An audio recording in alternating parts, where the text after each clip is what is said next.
Welcome to the One Up Podcast. I am your host, El Caballo, a.k.a. Tony.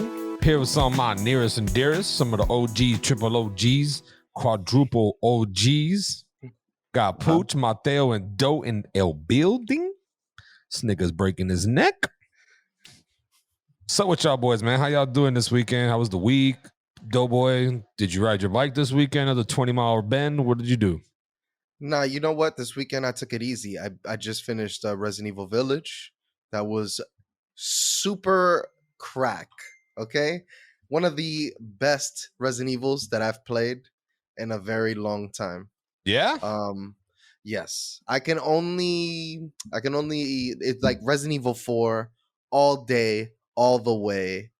Just very good game all around. Like I give it literally gets like a 9 out of 10.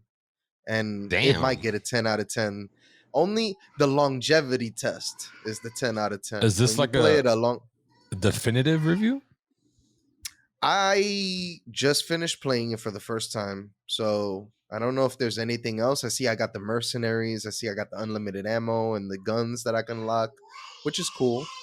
But this game feels like a game that I will be beating over and over. Like this just feels replayable. It feels very fresh.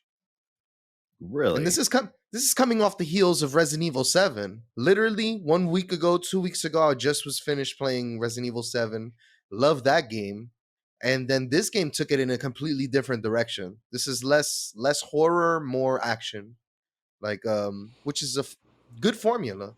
No, I don't know if you can say there's no more zombies. There's like zombie-like creatures, but they're called lycans, and they're werewolves, and you're fighting like all these like mythical beasts of those sorts. I don't understand how the game series got to this point. They wrap it up pretty well. It was Resident Evil 4, dude. Is that where it got weird? Yeah, pretty. Before Resident Evil 4, there was 3 Resident Evils, and then Code Veronica. All 4 of them regular as zombies. They even came out with that weird online shit ahead of their time with that one. That was pretty dope. Also, just regular zombies. And then Resident Evil 4, they came out with just some crazy ass villager shit. It was weird. But anyways, yeah. All that being said, as much as I don't like the deviation away from the zombie shit, Resident Evil 4 is definitely my favorite Resident Evil. With Resident Evil 5 being very close, even though that game is really shitty, it's just such a good co-op game that it's like the co-op makes up for all the faults. Like me and Doughy have put over 100 hours playing Resident Evil 5. Like shit is insane. And the remaster, there's a lot of infamous stories. And we learned a lot about each other. God, yo, how about did y'all almost break the friendship? What happened with that game? Oh yeah. No, friendships were almost broken. That game has like a shared inventory when you're doing co-op, and there's also like a shop where you could like sell your items and like upgrade and purchase things and blah blah blah blah blah.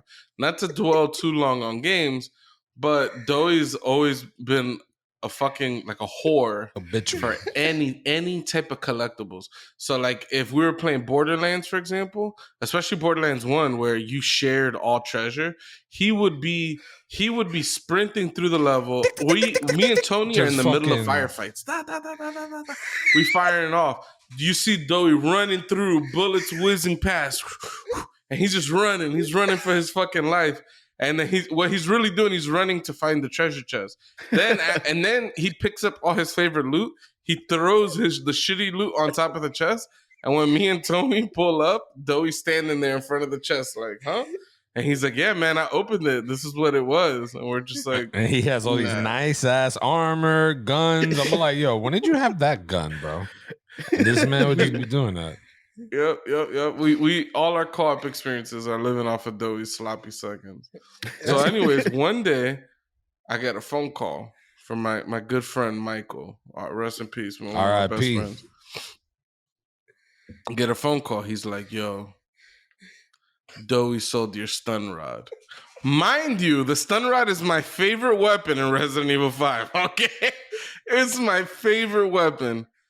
And it only sells for 1,000 gold. And the grants, that's nothing in that game. I'm talking about your like items be costing like 60, 70,000 gold. So he sold an item. He only made 1,000. My favorite item, he sold it for 1,000 gold. I ran over to the house real quick, pulled up, no stun rod. He sold it. He was so fiended out. He sold it, upgraded his equipment, saved the game, and just stopped it there. Because obviously he wasn't going to play without me. But he sold my shit, you know? That was wait, sad day. You drove all the way over to his house after you heard he stole it? He had to see it. I had to see. I couldn't believe it. When Michael's a troll, you know? So I was like, Mike might be lying, you know? But no, he wasn't. He was telling the damn truth. And I learned something about my friend. He can't be trusted. I loved every second of it. It's one of my favorite games. We've platinumed that game twice, basically. Holy shit. You love pretty much destroying your friend's fucking stuff and selling it and for your own benefit? That's what you like to do? Yeah. It was, I think I'd do it again. Yeah, because I don't want to alternate the timeline. The butterfly effect. I need this timeline. I'm gonna have to reevaluate our friendship though. Because I thought Borderland was a fluke. This is something that you habitually do to people. Mm-hmm. And let me guess, your excuse was it's my PlayStation, my game, right? No. He's just like, I really wanted the upgrade, man.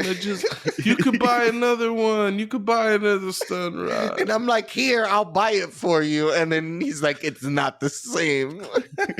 That's not. Mike's also a dick because he knew that was going to start chaos. So he likes to see everybody burn. Absolutely, 1,000%. Yeah, I'm sad that I can't shoot that man in his fucking foot. Damn, it's harsh. I know. Oof. He started a whole complication with my whole family. You don't remember that shit? This man writes on my Facebook, Mateo, right? Uh-huh. And he's like, for some reason, I was on this computer to go on my Facebook, right? I'm all right, and I logged out. I thought I logged out, or I don't know what happened, right? He had like a code reader shit. Maybe he was just this is a rookie mistake, is what this is. 100%. You probably hit that save password. No, I didn't. I didn't hit save password. I make sure not to hit that, but I didn't know Mike was going to do that to me. Mike's a jokester, but me and Mike weren't there on that jokesting level, or what I thought. But he opened the whole can of worms that day. I left. Not even within 5 minutes. We went down the street to Eddie's house. I had people blowing my phone up, texting me. No, bro. No. It was the next day. No, same day. We went out that night. It was to Eddie's house. We went out that night. And he did it on your phone, and it was the next day. It was on the computer. It was on the computer because I went on Facebook on the computer, and we went to Eddie's house. And that night, niggas text me, family members text me, talking about, "Oh my God, I can't believe it. I never even thought of this." I'm like, what the fuck are they text me? I'm ignoring this shit, right? And mind you, Mike's with us. That bitch is with us. And he doesn't say nothing. He just sits there with his little fucking face, not saying the word. And I get people, and then Lena hits me up. I pick up. I'm like, yo, what's up? He's like, yo, like, you came out of the closet? The fuck are you talking about, bitch? She was like, well, don't get mad at me, nigga. You the one seeing you gay on Facebook. I said, what? Hung up the phone, look on there. I look around and I see Mike with a dumb ass face on. I'm like, bro, you hacked. I left Eddie's house, went straight to the fucking computer at his house and made sure my shit was off of there. I went in there, deleted the thing. The next day I had people calling me, family members. Oh my God, you're gay. Oh, I'm happy for you. Whatever makes you happy. I'm like, yo, I'm not gay. I'm glad they were supportive. Like that's pretty awesome. And I'm like, bro, like the crazy shit is that these people think I was gay. I'm like, yo, I'm not gay. Someone hacked my Facebook. Oh, it's okay. You don't got to be ashamed. I won't even talk to this side of the family like that. So it was nothing for me to never pick up their phone again. It was nothing for me. I just said, nope, done, blocked, not picking up. And I look at Mike. I'm like, yo, I'm going to shoot you in the foot one day, my G. And sadly, I didn't get to do that. See, this is why I said that thing I sent to the Facebook group. That's some Tony shit right there. Yeah. Dude, my favorite part of this whole thing is really the fact that Tony's family was really hitting him up. Not only his family, all our high school friends, everybody. Yeah, some of This them shit was too. hilarious. They people still make comments about this shit to this day. Like I maybe a couple months ago, I saw someone on Facebook leave a comment on one of Tony's posts. That shit just said BC. That was the Oh dude, yeah, sorry. because it was black cocks. That's what Michael put on your thing. Oh, He's like, man. I love black cocks, BCs. Yeah. And that was a fucking joke.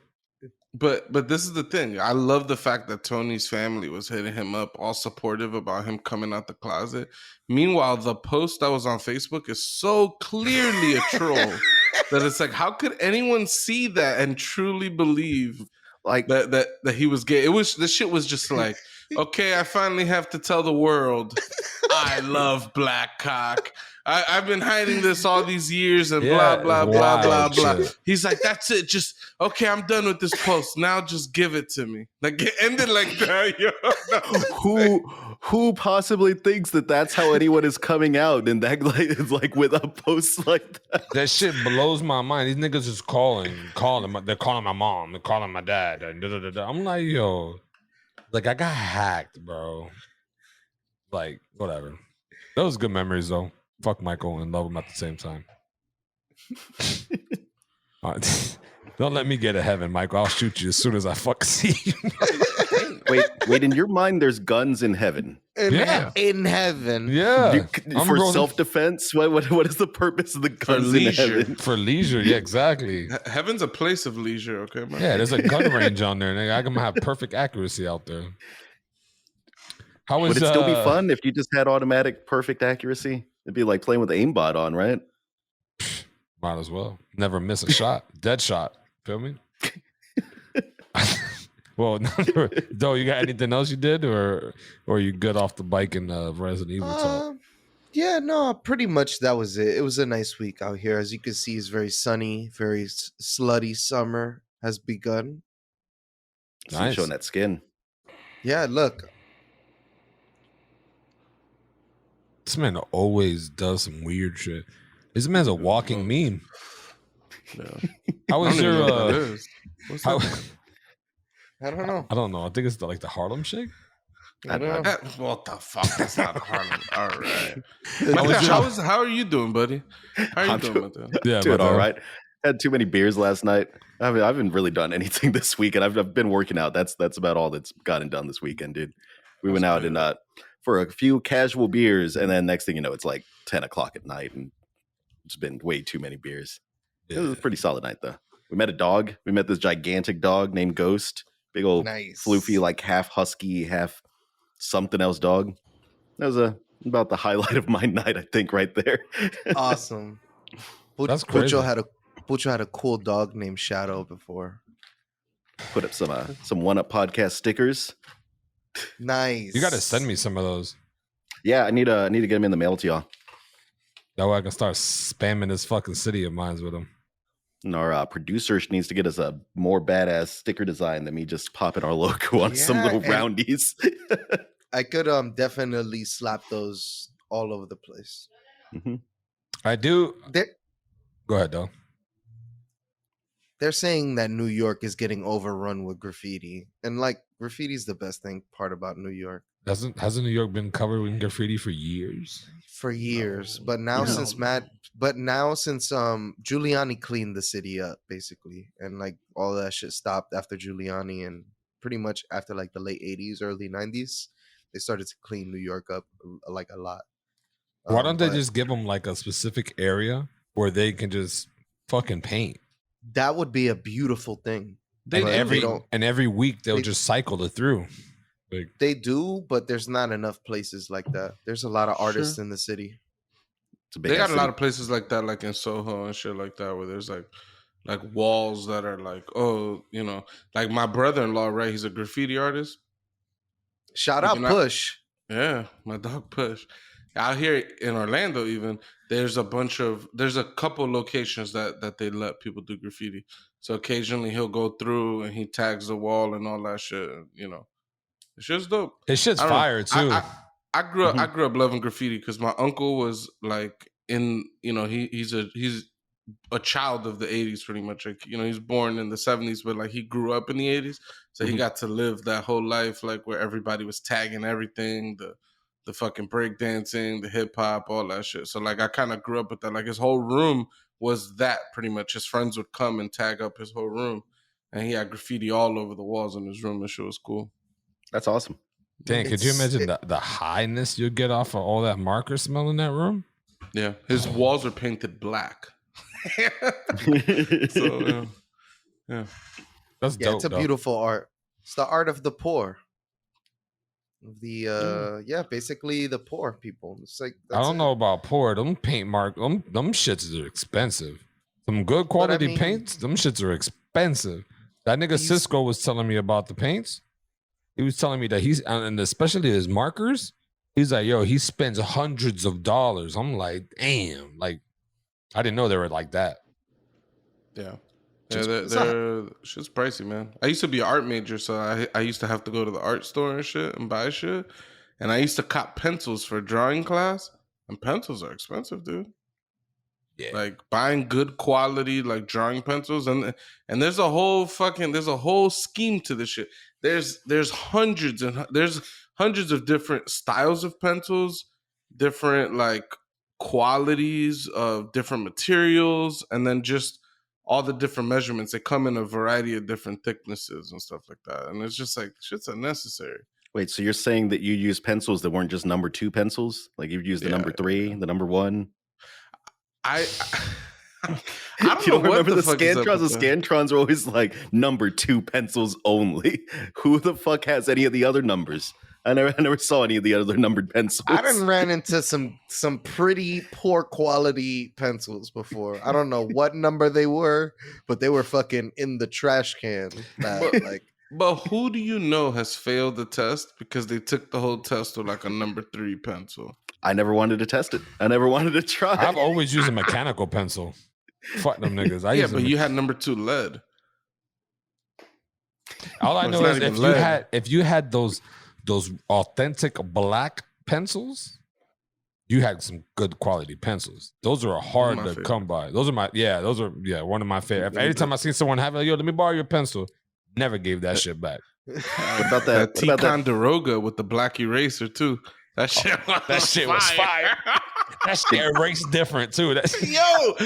Yo, erasers. There's a quality to erasers, all right? And if you got a shitty fucking pencil, there's only two pencils I fucked with.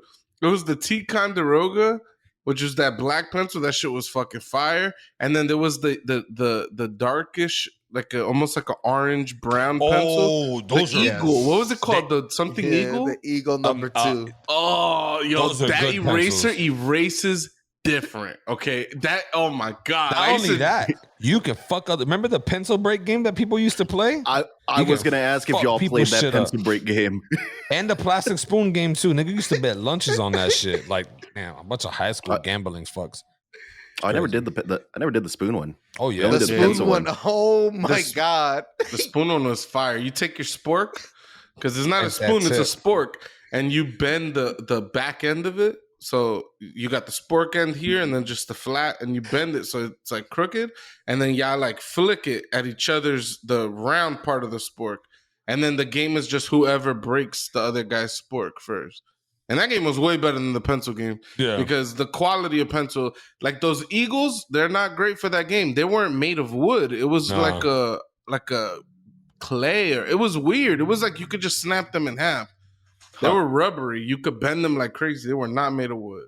But they were good pencils. Those black pencils will break through any of those pencils. Them shits was that black pencil was powerful, yo. I think the dumbest game we played in high school was the one with the quarter, and you would put your fist on the table and you slide the quarter. That shit. I hated that. That's dumb. Mm-hmm. I used to play that shit. Y'all don't remember when somebody used to say something dumb? You used to have to get a scoop. Let me get that scoop, nigga. Bow. When people got that fresh cut, they smacked the back of I hated that shit. Niggas always want to try to smack you. I'm like, nah, break out of here, bro. You ain't smacking me. Yeah. I'll fight for that shit. There's a bunch of dumb... For the people who don't know what the scoop is, it's you're doing you're basically grabbing onto someone and like doing that, like moving, just kind of swiping across their skin with so much friction that it kind of burns them a little bit. Like that's like the intent. You do it on the back of their neck. And you would do this whenever someone would say something stupid. Like someone would say something so dumb, like, you know, Michael Jordan played for the LA Lakers. You know, and you just go, "Oh, that's a scoop." Like you can't even defend it. Like a lot of times people just be like, "Word, word, word," and they'll just give you their neck. Like shit was stupid. I'm gonna try to. You know what I'm gonna try to do? I'm gonna do it. And Brian's gonna know by now, but I'm gonna try to get Brian a scoop one day. I'm be like, "Yo, Brian, let me get that scoop." Brian would look at me like, "What, nigga?" Like I won't even warn him. I'm just gonna just scoop him. Just gonna scoop him and see what he does. He's gonna hear this and he's gonna scoop you for even saying this. Yo, I was gonna say he that's a scoop. listens to this podcast, right? Yeah, he does. Yeah, but a week later though, it's you know what I mean. We in the bag. I got time. Okay, Tony. So what have you done this weekend? Other than being a great father to my son. Wow. Already at the great level, you've achieved greatness. Already, Dave. Give him some Father's Day claps. Tell me the greatest thing that you've done as a dad so far. I counted to my son, right? I did like a 1, 2, 3, 4 to try to start teaching him how to count. By the time I got to 5, this man went hysterical and started crying like someone stabbed him in the chest. Fucking crying. I'm like, I was like, I couldn't get him to stop. I put a pacifier in his mouth. I tried to give him milk. So I said, you know what? Let me reverse count. I said 5, 4, 3, 2, 1. Stop crying. I was like, oh, so you don't like to fucking count, I guess. Like, it was like some weird, like, something with the numbers probably. I don't know. Man was freaking the fuck out. But I counted backwards. And he stopped. And at that moment, I knew that maybe I shouldn't be teaching him how to count. Maybe I'll leave that for Emily. And from that day, I was like, it's cool.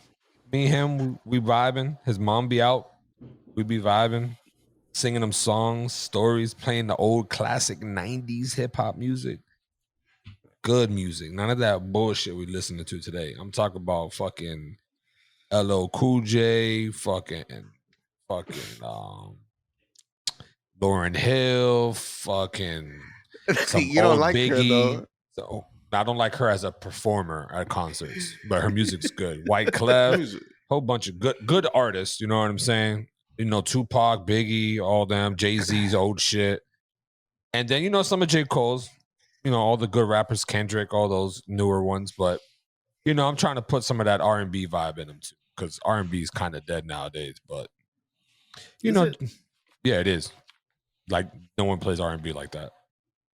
I don't know, man. There's some local artists here in Austin that they putting out some good R&B, man. Alicia Lani, she's one of them.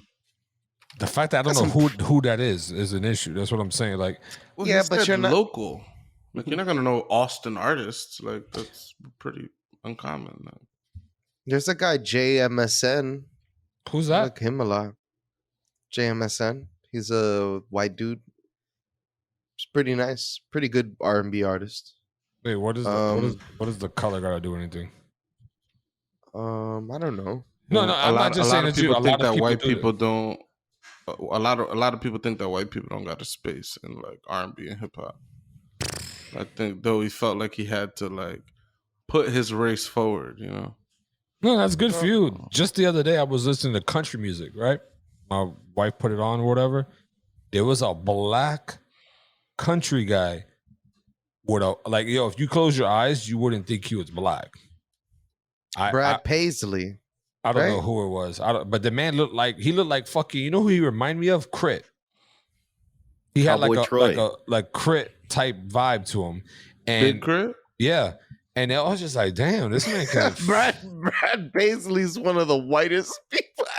I never said his name. I never said his name. You said his name. I don't know the guy's name. I thought you.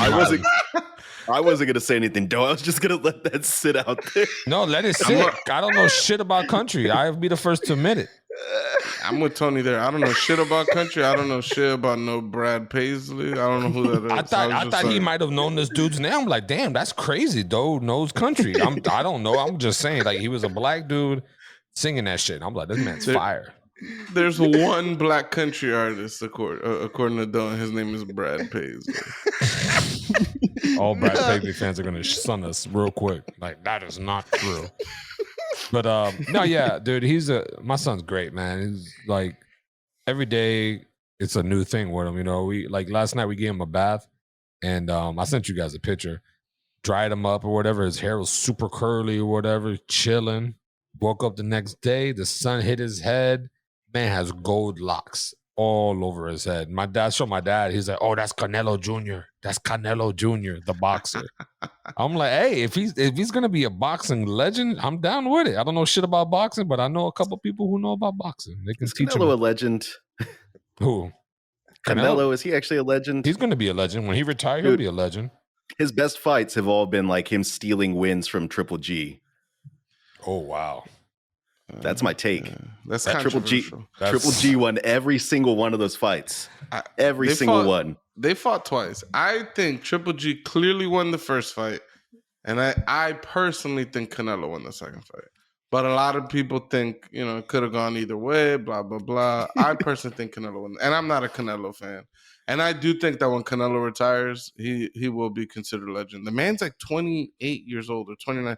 Like, you forget like how young this guy is. He fought Floyd Mayweather like a decade ago when he was like fucking a little boy. And it's like, he's been relevant since then, but he's only like 29, 28, 30 years old. Like, he's super young. He's got another 6 years in the game easy. Like, yeah, but and that's if he wants to retire early and healthy, you know? There's no like I don't think there's as much competition in boxing as there used to be, though. Like, there's not as the same amount of like good competition. Yeah, I think there's a combination of that, and then a combination of like what are you talking about? What we got Logan Paul and Mayweather fighting soon. Man, two legends, huh? Didn't Logan Paul knock the living shit out of what the fuck Nate Robinson and that Nate other Robinson, fucking UFC fighter, right? That man, God. Yo, the memes behind Nate Robinson were hilarious. They were clowning this man, like, how can you do this to the black community? How? And all this shit. I was like, damn. Oh my God. Yeah, those are good times on the internet, dude. Like last time someone got knocked the fuck out and it was funny. Pacquiao. Like, but prior to that was like Pacquiao. But this was so much better. They had his ass sleeping on like a whole type of furniture. It was fucking amazing. Oh, that's nuts. Fucking brutal. Anyone here think that Logan's actually going to take it? People are saying that some basketball player was like, "Oh, in the 8th round, Logan's going to knock Floyd out." I'm like, damn. That's hilarious. I love. So boxing is my favorite sport, you know. Mm-hmm. So I get. Sometimes I could get a little passionate talking about it, but my favorite is people that they don't know shit about boxing. I don't even think they're fighting 8 rounds. I think it's just a 6-round fight. It might be. So I don't know if that was the joke, like, you know what I'm saying, or they're just so out of touch, you know. Yeah, I don't know what they're fighting. I say, you know, Logan Paul's gonna have like 25 pounds on Floyd, easy. Yeah. I mean, he's got a puncher's chance, right? He's got reach, right? He's taller than him. Yeah, he's a solid like 8 inches taller than him, I think. But yeah, I don't understand. Go watch Mayweather Corrales so you can see what Floyd Mayweather would do to a taller guy. R.I.P. Diego Corrales too. That guy was good. Yeah, Mayweather's he's older now. He's a little bit slower than he used to be in his prime, but he's still probably one of the greatest boxers of all time. Like, yeah, and a lot of people hate him. Like, you know, it's funny because my dad hates Mayweather, right? He respects him, but he hates him. And every time he fought or whatever, I'm like, oh, Mayweather's gonna win. My dad would look at me, que pendejo. Like shit, like he'll tell me. I'm like, why? He's a great defender. Like his best offensive is defense. Oh, para correr. Eso sí está bueno, ese tipo. Like I said tipo, but it was a different word. But eso sí está bueno para correr. Pinche gallina corriendo. I was just like, a gallina's fucking a rooster, by the way. He was like, all he does is just fucking runs. That's all he fucking does. if he would just fight like Pacquiao, would have just fuck, I would knocked him out. Da, da, da, da. I'm like, Dad, it's just that boxing's not about getting hit. Oh, you don't know nothing. He'll get so mad. And then every time we talk about boxing, he brings up Pucho. Hey, Pucho, ¿qué Pucho qué está tomando Pucho? Like, what's Pucho drinking today? Because he's with his bullshit with boxing, he said. And yeah, it's funny, bro. My dad's, he doesn't really like Mayweather. Your dad must have loved Barrera then. Yeah. That was that dude's whole style. He just absorbed hits, got in close, and just punched you. We're turning into a boxing podcast. Yeah, man. That ain't bad at all. I could talk forever about boxing. Yeah, right? you put him and Everett in a room, it's over with boxing talk. Yeah. How was your weekend, Pooch? I'd say pretty good. I'd say pretty good. I went out with some friends, got some beers on Friday again. Just going back and out into the world and stuff. I still playing Mass Effect. I'm playing. I just started playing Returnal. That's good. But yeah, I mean, I don't got. Yeah, I don't know. My daughter's about to start swimming lessons this week, so that's somewhat relevant. The Father's Day shit, kid shit. That's awesome. Yeah. Well, I got a pool here, and with my anxiety problems and shit like that, I got a gate. So like, even if somehow my daughter got through to the back, there's still like a gate. There's no doors in my house that could make it to the pool without having to pass this gate. So that's like the thinking there is just like, I don't want no drowned kid or whatever. So, and then this week we're going to start swimming lessons. So are you teaching her or are you taking her somewhere? No. We got this a swimming instructor that pretty much if you got a pool, they'll come to you. So they're going to come out here to, teach my daughter how to swim. And a couple of my cousins live in the area. They're going to bring some of their kids and have like, a couple kids learning how to swim. So that's awesome, dude. Yeah, for sure. Yeah, I can't wait. 6 months in the game and Luca's going to learn how to swim. You could do 6 months? No, they say that up to you got to wait till 6 months. If that's not the case, then let me know. I'll definitely look into it more. But someone told me like they took Shane, because I asked Shane. He was like, "Yo, when did you where and when?" He was like, "Oh, you got to wait till there's 6 months is what they're saying, and they'll take them and train them." I'm like, "All right, fire." Little guppy in training. Doughy was a guppy. I was a guppy. 100% guppy. Yeah. I'm a guppy. At the Lake Worth pool, right? Yeah, I'm the Lake Worth Guppies. I was a part of the Lake Worth Guppy crew. Nigga was pissing all in that fucking pool. Graduated absolutely all over the pool. Dirty left, ass right. Motherfucker. As I was going off the jumping board, the little just leaving a trail behind you. Just piss. Don't let him swim in your pool, Pooch. It's a fact. I got that thing that if you piss in my pool, a green fucking thing comes out, You really? Oh, he'll be shamed. Nah, but it was funny. I would love to see I didn't that. expect you to question me. I was trying to get away with the lie. You know what I'm saying? They're not stopping you from later doing it. Like right before Doe come, you just install that shit. Like go take a swim. Or is this like some 3D game, right? Where like I'm making believe I'm lying, so that when Doughy comes and takes a piss in my pool, then it does turn green. Ooh, that fourth dimensional chess. Now you don't know. Now you don't know if I just said that to hide the fact that I'm really lying again. You don't know. We're in too deep. Like LL Cool J, man, that post stick was long, bro. Shit was crazy. What happened? Pull stick? What happened? Yeah, LL Cool J was in a movie In Too Deep with it's not Mekhi Phifer. It's Omar he's like Epps. a cop, right? Omar Epps is an undercover cop trying to infiltrate LL Cool J's criminal syndicate or whatever, right? And then there's a scene where LL Cool J's like, "Yo, we got to snitch." And he's torturing one of his guys like horribly, and then he shoves a pull stick up his ass, like, and they sit in the scene, like they sit in it, like LL Cool J is talking a lot of shit. But I just find it not hilarious that anybody got anything shoved up their ass. That shit is fucking horrid. But it's hilarious, the irony of fucking, this guy got a pole stick up his ass, and the name of the movie is called In Too Deep. I love it. Shit is fucking classic. But so Tony, get us out of our longest intro ever. yeah, no, we loved our intros. We have all been watching. Well, at least I know me, Doughboy, and Pucho. I don't know about Mateo, but basketball. Yes. A lot of good games, a lot of bad games, a lot of only one in particular sweep of the Golden Broom. To all the Heat fans out there, you got swept.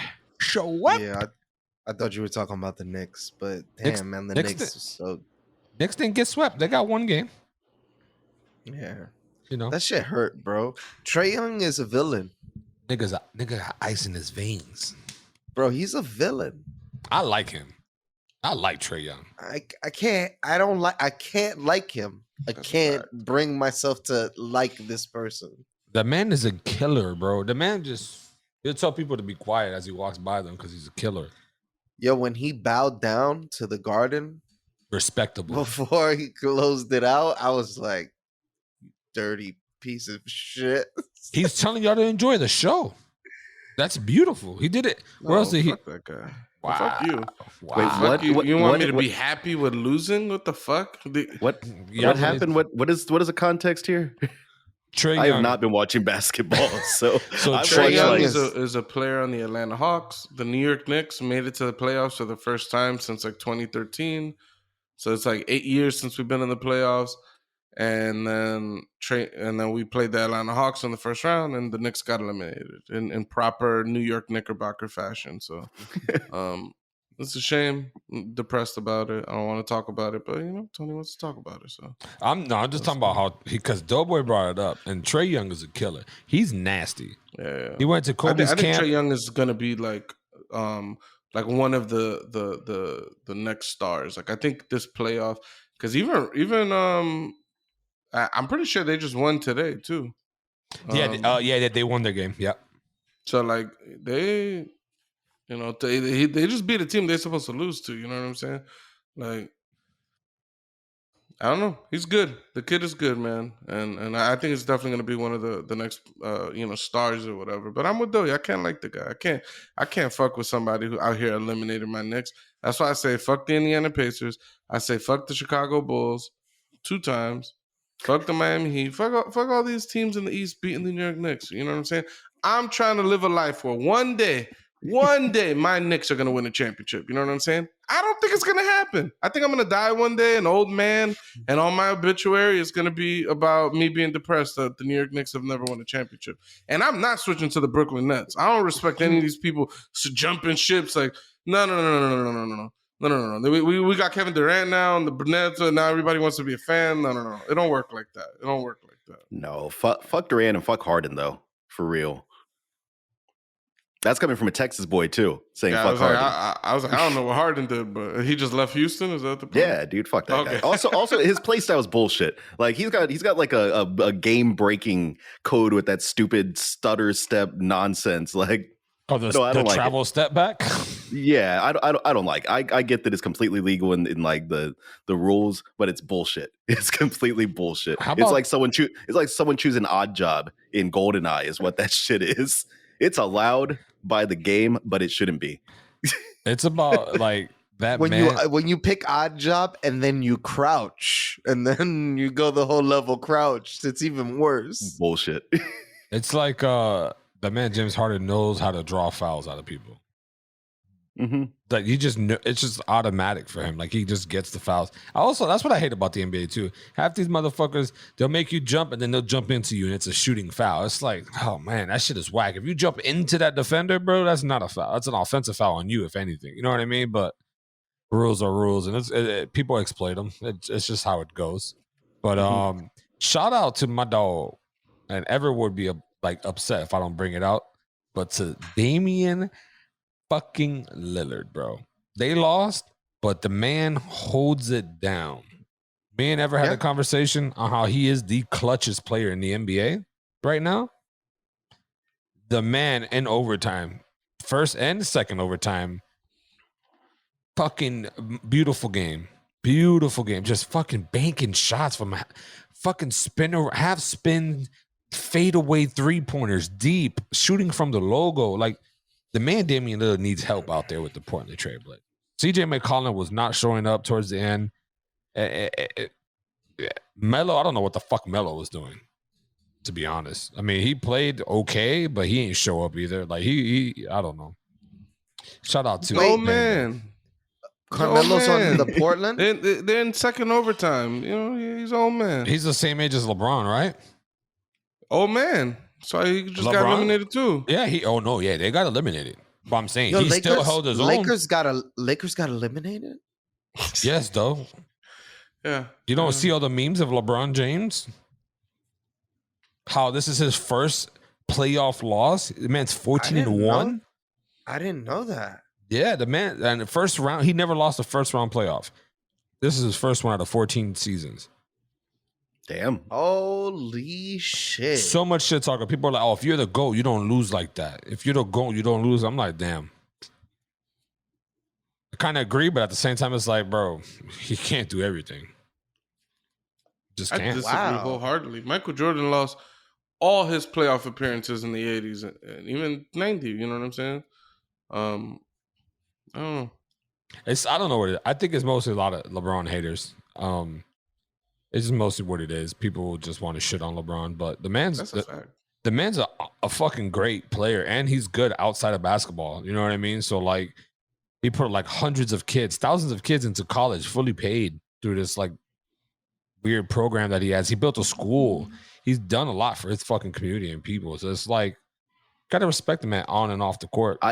I was pretty hardcore, like Michael Jordan's greatest player of all time, but I think that I'm coming around to LeBron James, dude. I like his work outside, like you said, like his ability to give back to the community. It's just fantastic. It's a fantastic player. I read somewhere too that the man makes like $2 million a week. Some crazy. So I don't know if it's true or not, but it was just like someone said, yeah, he averages $2 million a week. I'm like, what? Is that like off of sponsorships and deals and his contract? Like, that's fucking bizarre, bro. Crazy. It's pretty cool. Wouldn't know what to do with that much money. I don't know what you possibly start doing with that much money. Buy schools for kids. 2 girls at the same time. Yeah. That's pretty terrible. I was just watching Office Space today. At least you never watched it. I just referenced that earlier this week. I was telling my coworkers that we need to start pulling off that Office Space and Superman 3 scheme to get ourselves paid. Really? But not really. No, not really. I was about to say. But no, the NBA is going good. I do think that I still think that the Nets are going to take it this year. I don't see anyone really stopping them. Like when he played against the Bucks, what was it, Friday? Bro, Kevin Durant wasn't having his best. Well, Kevin Durant having a great game, but I felt like he can go another gear.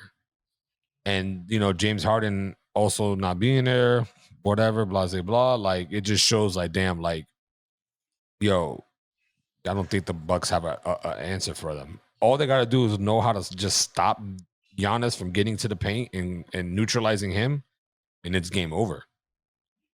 Game over. They're, you know what I mean? Like, they can. I don't see no one beating the Nets. I don't. And I think the Bucks could do it. I also think Atlanta Hawks have a very good chance as well. They got a tight ass team. Their team is they did their thing, man. I saw the clear advantage they had over the Knicks, even though it was depressing. And I think isn't there one player on their team injured? What's his name? On the Hawks? Yeah. Not sure. I don't know. So what about him? They're saying they can't win without him. Oh yeah, I don't know who's injured on the Hawks. Is it the big guy with the blonde fucking hair? I forgot his name. Something with a C? Maybe? I'm not too sure. Some with a P? I don't know. That guy, I like that guy. I should probably learn his name. He's out there getting rebounds, putting the ball back up, getting blocks. I don't know. I like that style of play. You talking about Is it Hunter? No. You don't got a C or a P in his name. That was just 23 hours ago, so it might be the latest one. Or maybe, I don't know. Oh, Joel Embiid. But Oh, that's on the fucking... Wait, that's the 76ers. Isn't that the That's Hawks? the 76ers. What the whoops. fuck? I'm like, yo, who the Whoops. fuck is he? Whoops. Doughy read a headline. He tried to use it for the NBA talk. I'm like, I don't know who the fuck is hurt on their team. Yeah, Joel Embiid got hurt on the fucking... he's from Philly on the 76ers. Yeah, I don't see. Yeah, him they're going. not winning without him. If he's out of this series, then the Hawks are going straight to the Eastern Conference He Finals. shouldn't play at all. That injury, he teared that shit. Like, he should not play any lateral. I was just talking today at the park with my boys. Any lateral movement, bro, your knee collapse. Like, you just... What did he tore tear? What did, meniscus, I think it was. oh shit! So That's yeah, crazy. and that shit's ridiculous, bro. Like, shit is crazy. And as of right now, live update, right? Mavericks have 87 to Clippers 106 in the fourth quarter with 9 minutes and 40 seconds left. So It's gonna be a good live update for when this episode drops in 2 weeks. yeah, right. Everybody, 2 weeks, but you know. You guys, Jesus, man. I called it. I said, LA. I say the Clippers are winning the chip. I'm going all the way with it. They're winning the Wow, championship. the Clippers. So you thinking Clippers man. Nets? Or you It's don't know gonna be about Clippers these? Nets or Clippers Bucks, but the way the Bucks kept it up until the fourth quarter, it was just like a 7.6 point game, and then that shit wide open. It was terrible. So I mean, if they could keep it competitive like that for the first 3 quarters, like they could take a couple wins, but the Bucks could. But yeah, most likely than not, it's gonna be Brooklyn Nets versus the LA Clippers, and I'm not going against Kawhi. I personally like Kawhi more than Durant, and I think Durant is a better player, but Kawhi has more of the qualities that I like. You know, Like what? just rebounding. He's more of a team player. No, I don't know. I like that. Yeah, he's got that real good hustling. robot. He's got that real good robotic laugh too. That shit is ridiculous. But If Tony laughs like that ever, that's the final bit of proof we need that he is an alien in a Tony suit. That's ridiculous. That y'all are ridiculous. What did Tony say before we started recording? He said some bullshit that I was completely shocked by. He was talking about pinching off your pee. Oh my god, yeah, pinching off your pee. You talk about pinch off a turd, because a turd is a thing coming out of a place that if you pinch it, you break it apart. He's like, you got to go pinch off that pee. Never heard this in my entire life. Some Tony shit. Living proof that Tony might be an alien. He might be some kind of extraterrestrial being inside of this meat bag of a fucking person. He was the one that brought up the alien talk last time too. Like, he was real hardcore on, we need to talk about if there's aliens out there or not. I would tell you, I would go out there and travel. Go back to my real home. The U.S. government talking about there's UFOs out there. You would leave your son here on Earth and go into space. No, I'll bring him with me. I'll bring him with me. You're going to take your son on a dangerous mission in space. Doe, did you not remember our last space conversation? That not only would I bring my son and my wife, I would tranquilize you and bring you as well.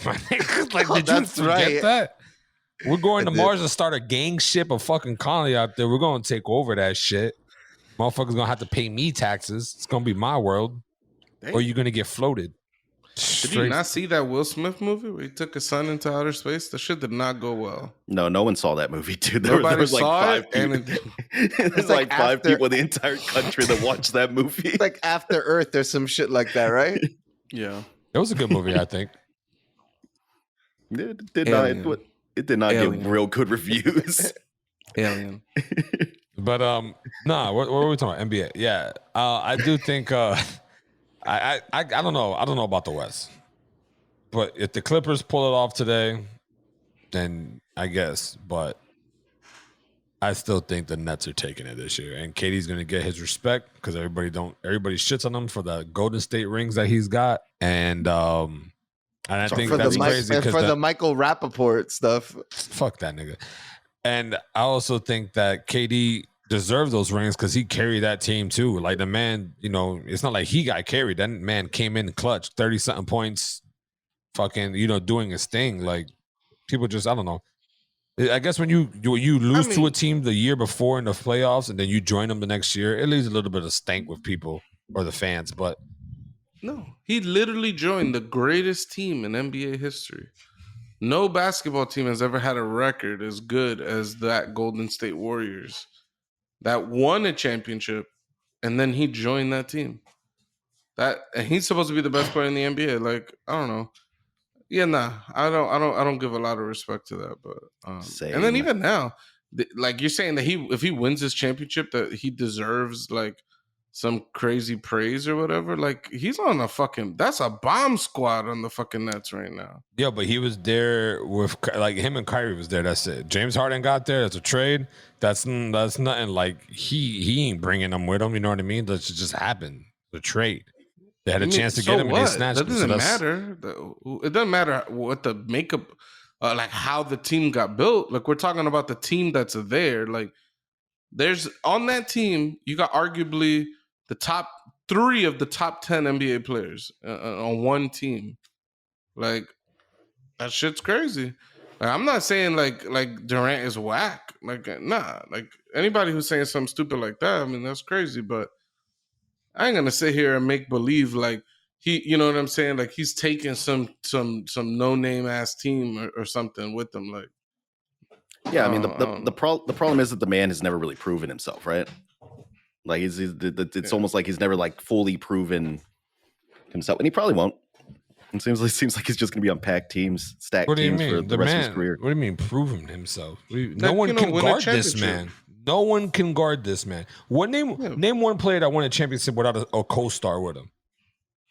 I'll wait. I'm not a basketball dude. Who was Kawhi Leonard? I don't have this information available. Who was Kawhi Leonard's co-star on the Raptors? All of them. All of them niggas. Your favorite man. What's his name? The Spanish he Chico. Is definitely. Did he play good in the playoffs? Yeah. Is he a co-star? No. He had nobody on that team. Nobody on that team's an all-star.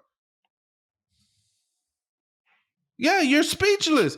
You're talking about my man. You can't even name him. I'm saying you can't even name him. So Capella, I think, was on that team at the time. No, it's Freddie Van Vliet. That's what you're talking about. No, that's Van Vliet. But what's the black dude's name? I would think it was Capella that was on that team, if I'm not mistaken. Maybe. Yeah, those were great players. Yeah, they weren't superstars. They're not superstars because they were still new to the game. But I'm just saying, like, those were not trash ass players, co-stars. I'm not talking about like fucking LeBron James stars, superstars, Steph Curry. I'm talking about you had good players on your team that were known names. Like, what the fuck? But that's the case with every team, though, right? Because you get to the NBA level when you're actually competing on the floor, you're a pretty damn good player. Yeah, you're one of the best players. You're one of the best players in the world. But you specifically said superstars. No, I said co-stars. Co-stars. Co-stars. Yeah. Never said superstar. And who's Durant's co-star right now? Kyrie and James Harden. So who's Kyrie and James Harden on those Raptors? Who? What? I'm saying right now, the team that you're saying is about to win a championship is the Brooklyn Nets, right? Yeah. And then Durant is a star player, and I'm asking who is his co-stars? He said Kyrie Irving, James Harden, and I'm saying now going to Kawhi Leonard's Raptors, who are his co-stars that could even get anywhere remotely close to these players? He had Kyle on his team too. That's a fucking co-star. Kyle Lowry. Co-star. And you think Lowry's on par with any of the two players that we just named? I would say yeah. He's a superstar. No, he's a star. Tony's an alien. He's high off his ass. No, so Lowry's trash. Lowry's in the same fucking realm. He's not even in the same fucking galaxy. You don't think as James Harden? So he's not a star. You don't think he's a star? No, he's not a star. That's in your opinion. What's Kyle Lowry done? Where is he now? I'm not talking about now. I'm talking about when he was playing at that team with that championship team. Yeah, he was when you there have a helping. Good players. Those good players make their teammates better. Those are two stars. You asked for a Good star. I players gave make you a the- star. Kyle Lowry ain't no goddamn star. He's a good player. You just want to And- make your and- point. and- That's it. That's fine. No, absolutely not. Absolutely not. You're trying to make it seem like Durant has got like if he makes it, if he wins this championship, like oh he did the most work. You could you could remove Durant from this They team, won't win. and James Harden and Kyrie Irving They are won't on win. par with maybe winning the championship. They won't win. Hell yeah. Who's better? Who's better than James Harden and Kyrie Irving right now on the team? What team is better? If the Lakers It's were playing, hard. I would say the It's Lakers. hard. What? The Lakers are out. They're not even in I'm the- saying if they were playing, I would say the Lakers automatically. No, the Lakers will get beat. Giannis LeBron would beat James them. and his four Giannis would beat bums. them. The Bucks would beat them. That would be a good game. I don't think they'll beat them. But I think man, if Giannis don't play like yesterday, they could win that for sure. Yeah. For sure. Hey, you take. I'm just saying that you remove Durant and that team is good. Great. Like I don't want to go I don't far. know. It says great. Like no one can guard Durant, bro. yeah, nobody's talking about how good You of a player remove Durant you is. remove Durant from that equation. That team's going to struggle, whether they have James Harden or not. Look at James Harden when he was with the Rockets. The man fucking scored crazy, but always lost because he didn't have that co-star. He's got Kyrie. He's right. The Golden State Warriors, they had such a hard time before Durant went and joined that team. They were struggling, dude. No, they didn't need Durant. They didn't. I'm not disagreeing. They didn't need Durant. Like Golden State did not need Durant. That was just a fucking yo. Come on over to the to the chip. But I'm saying like at the end of those games, Durant stepped up big when them boys was slacking off. When them boys weren't hot. So Durant, put in his own work to get that ring. Like you know what I mean. So it's not like he got carried. Yeah, it was easier because that team was crazy hot. So yeah, it was easier throughout the season. He didn't have to fucking stress as hard throughout the season, because you got a bunch of good players on your team, so you don't gotta go 100%. But fuck out of here, bro. Like people, I don't know. Ever since LeBron James went to the Heat and everybody shitted on him and hated him, if you were as a Heat fan, you fucking loved it, whatever. But there's not one player, I think, in the NBA that won it by themselves. Wade had Shaq. Kobe had Shaq. Fucking Michael Jordan had the fucking pretty much like a dream team on his team. Like, come on. I think you meant to say that. I think you meant to say Shaq had Kobe. Or Shaq, yeah. Yeah, my bad. Yeah. Just saying, man. At least them first two chips, Well, man. know, it was like it was a Shaq show, all right. Kobe, yeah, but Shaq was so Shaq is the last dominating big man in basketball, bro. No, I'm telling you that you named them backwards. I think that's Kobe's team. That's Kobe's team. No, it was not. You're out of your mind. Go back, look at the tape. I understand what you're saying. Shaq was the fucking key thing. You removed Shaquille O'Neal and Kobe didn't go to a final, didn't win a championship for years and years. Still Kobe's team though. They don't work like that. Well, just like it's Wade's team when LeBron James came, but when LeBron James came, it was an overcast of LeBron James shadow. It was not doing Wade's team. It was James' team at that point. But it was LeBron. That was a LeBron James show. Okay. Either way, I don't know. I like Durant, and honestly, maybe between him and Anthony Davis, right?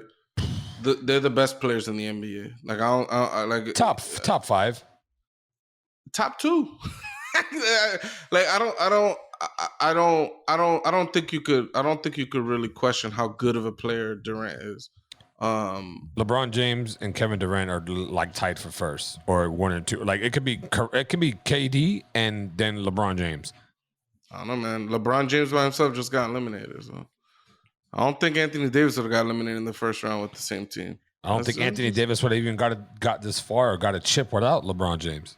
I mean, he's tried when he was playing with. That's a whole different conversation. Talking about the same team right now, but whatever. I don't even know what the fuck we were just saying. We're talking about Kawhi if he shows up. That wasn't what I was talking about, but yeah, I think the Clippers are gonna win. That's where I'm gonna put my bet. And the Clippers win in the West and the championship. So yeah, we'll see. I mean, I still got my money on Nets, but I mean, you got the safer bet. Tony always likes to bet for the favorites. Yeah. Every year, when NFL comes, I always say Cowboys are gonna win. Every year I pray. I'm just like you with the Knicks. Every year I'm waiting for the championship. I'm going to see, but the Cowboys have a better chance than the Knicks. But still, it's like every year I wait and wait and wait. And now that my son's here, that energy that he is bringing, I think the Cowboys might do it this year. I'm not gonna lie. Cowboy year. Wait, so baby Luca's already a fan of the Cowboys. Like that's his number one team. He likes the Cowboys. He likes the Celtics. He kind of likes the Hawks. We were watching the Hawk game, and every time Trey Young iced them niggas, he was like, man. They're like, that's my boy. Like, icing these Knicks. You feel me? But, it's because, he's probably a Celtics fan through and through. So, I ain't going to get mad. I'll buy him a little Hawks jersey. RIP to the Knicks on the background of that shit. That kid has to be a fan of whatever team you're a fan of, or the fan of wherever he's at. Don't raise this kid to just be some random sports fan. That shit is weird. No, he's gonna like the teams that I like because that's what we're gonna watch. But if he decides one day that he likes fucking the Bills, those teams up north, like the Knicks, if he likes the Knicks, I'm gonna tell him, yo, that's a terrible team to like, and if you like them, okay, that's your team. Just expect Daddy to talk shit to you every time we play you. That's it. Just judgy. But no, he likes them. I've always found that very weird. Like sports fans that are hardcore fans of just some other team. Like there's some kid never fucking left Lake Worth a day in his life. He's a fucking Minnesota Vikings fan. It's like, huh? I don't know. I've just always found that so strange. Well, the reason why I like Cowboys and the Celtics. Like you like the Cowboys because they used to win. You're a bandwagon. I was no. First off, the Mexican they got the side, most championships in football history. Bandwagon. The Steelers do, but the Mexican side of my family, they watched football. Hold on, is that a newer thing? The Cowboys used to have the most chips. They were tied. It was like a 3 or 4 way tie. It was us, Steelers, and the Patriots. I think. But they got more rings now. Fuck. Yeah, goddamn Patriots. I'm tired of them motherfuckers. Thinking me, 90s kid, Green Bay Packers in the Super Bowl against the Cowboys. And I was rooting for the Cowboys. I mean, I was rooting for the Packers just off of just some straight hating. Like, I don't want these Cowboys to get another chip. I'm gonna be straight up. That was me hating. Prime.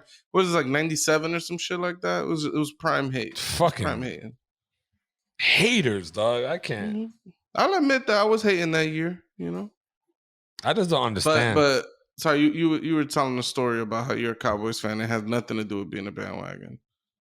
Yeah, I'm not like my family, Mexican side, were all Cowboys fan. I watched a couple games.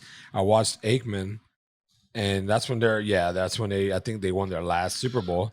And I was like, wow, this is a good game. I like this team. And then forever since then, they just never won another one. And maybe I'm the bad luck. I don't know. But I've always watched them. I'm always going to support them, whether, loss, win, whatever the fuck. I'm a Cowboys fan for life. And then the Celtics, my mother and them are from Boston. I'm not a Patriots fan. And I like the Celtics. And I also, if I watch baseball, I like the Red Sox. But I don't really have too much of a fan. But in hockey, I just like the Blackhawks because of the logo. I don't know. I like that, like Apache Warrior type, if that's what it is, logo. But that's whatever. I'm all over the place. And Emily likes Dallas Mavericks because she's from Dallas. So, I mean, it checks out. You should just claim, no, my wife's from Texas. That's why I like the Cowboys. I think it makes for a better story. Yeah. So back to the thing. Other story was just you're a bandwagon. You're like, I watched them win the Super Bowl and I've been a fan ever since. So to answer your question, it's the Steelers, the Patriots are tied in first for wins, 6-6. Fuck the Patriots, mind you. And then it's Cowboys and San Fran for 5. And then whoever else, I fucking forgot who else, but yeah. But either way. I think the Packers probably would have been number 1 if you count the championships before the NFL was the NFL. Before they switched over?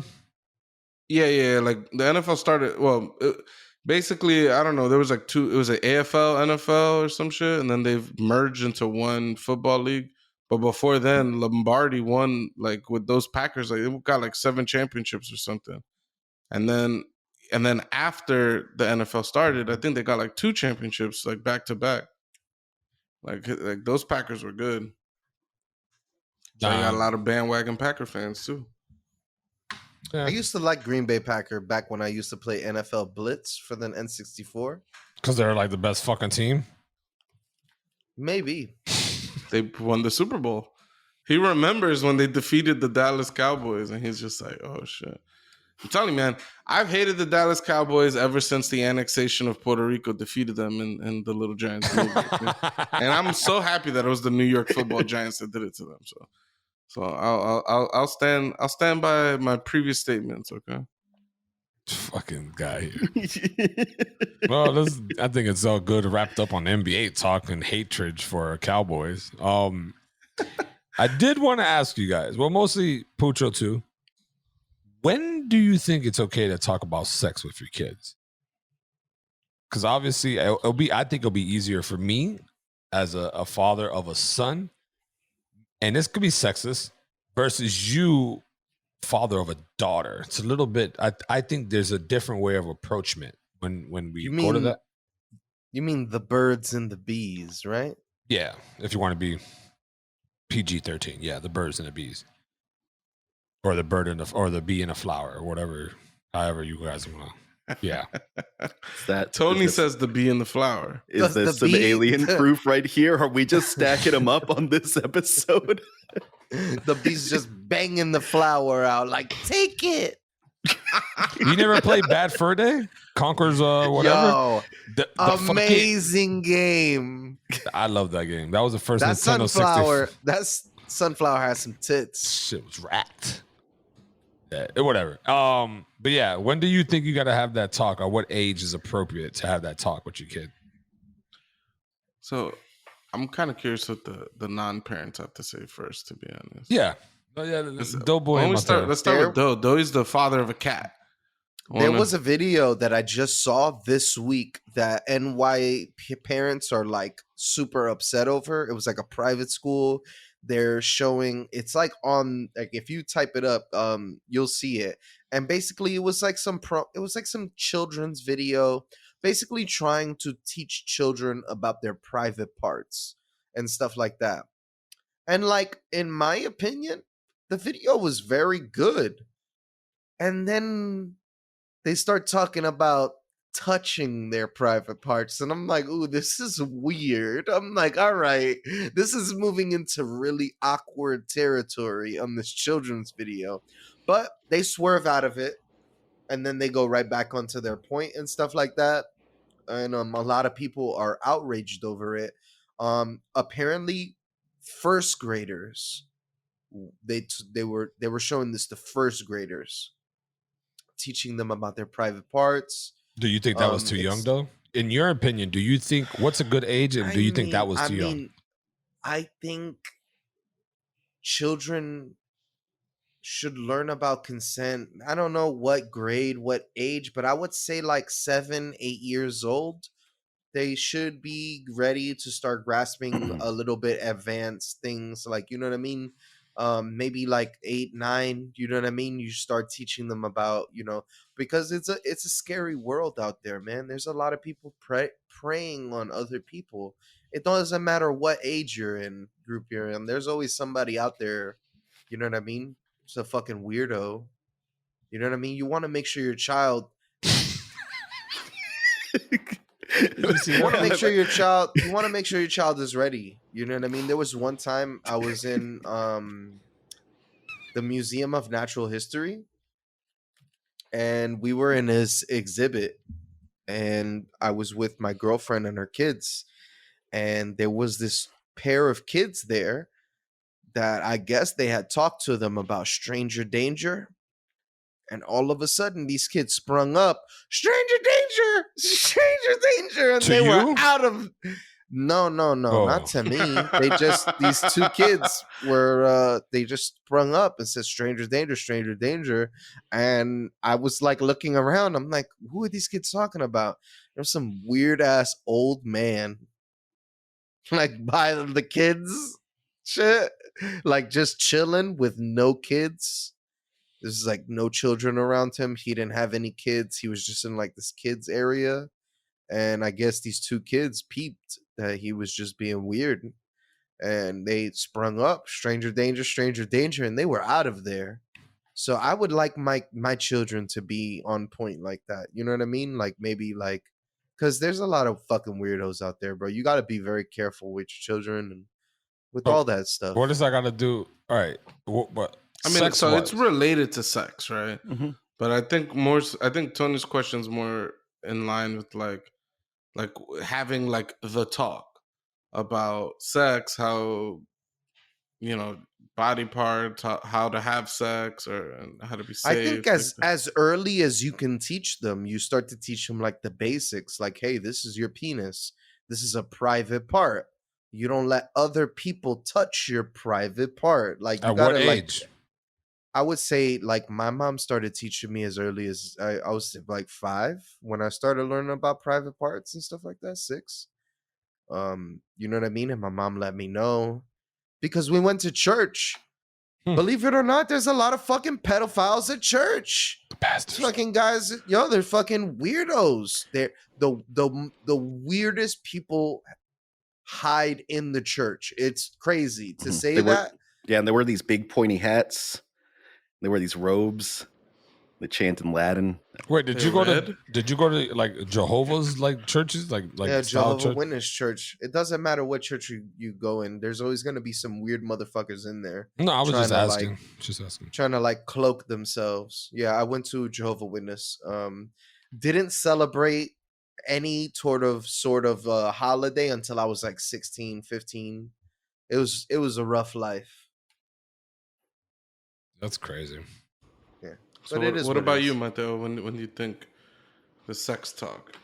I mean, the research that I've seen is that you started as early as possible, as early as it like calling your child's like genitals by cutesy names. You're not supposed to do that because it makes it harder for you to know when there's something wrong. Like if they're calling their penis their like penguin or something, and they're like, that's a real life example because I had a nephew that he would call it. That's how he referred to his penis. It was his penguin for some reason. Don't know why that was what he called it. But like if that's what they're calling it, and your kid comes up and you're like, hey, Johnny touched my penguin. You're just gonna be like, oh, well, tell him not to touch your penguin or something. You're not gonna know there's an actual issue going on.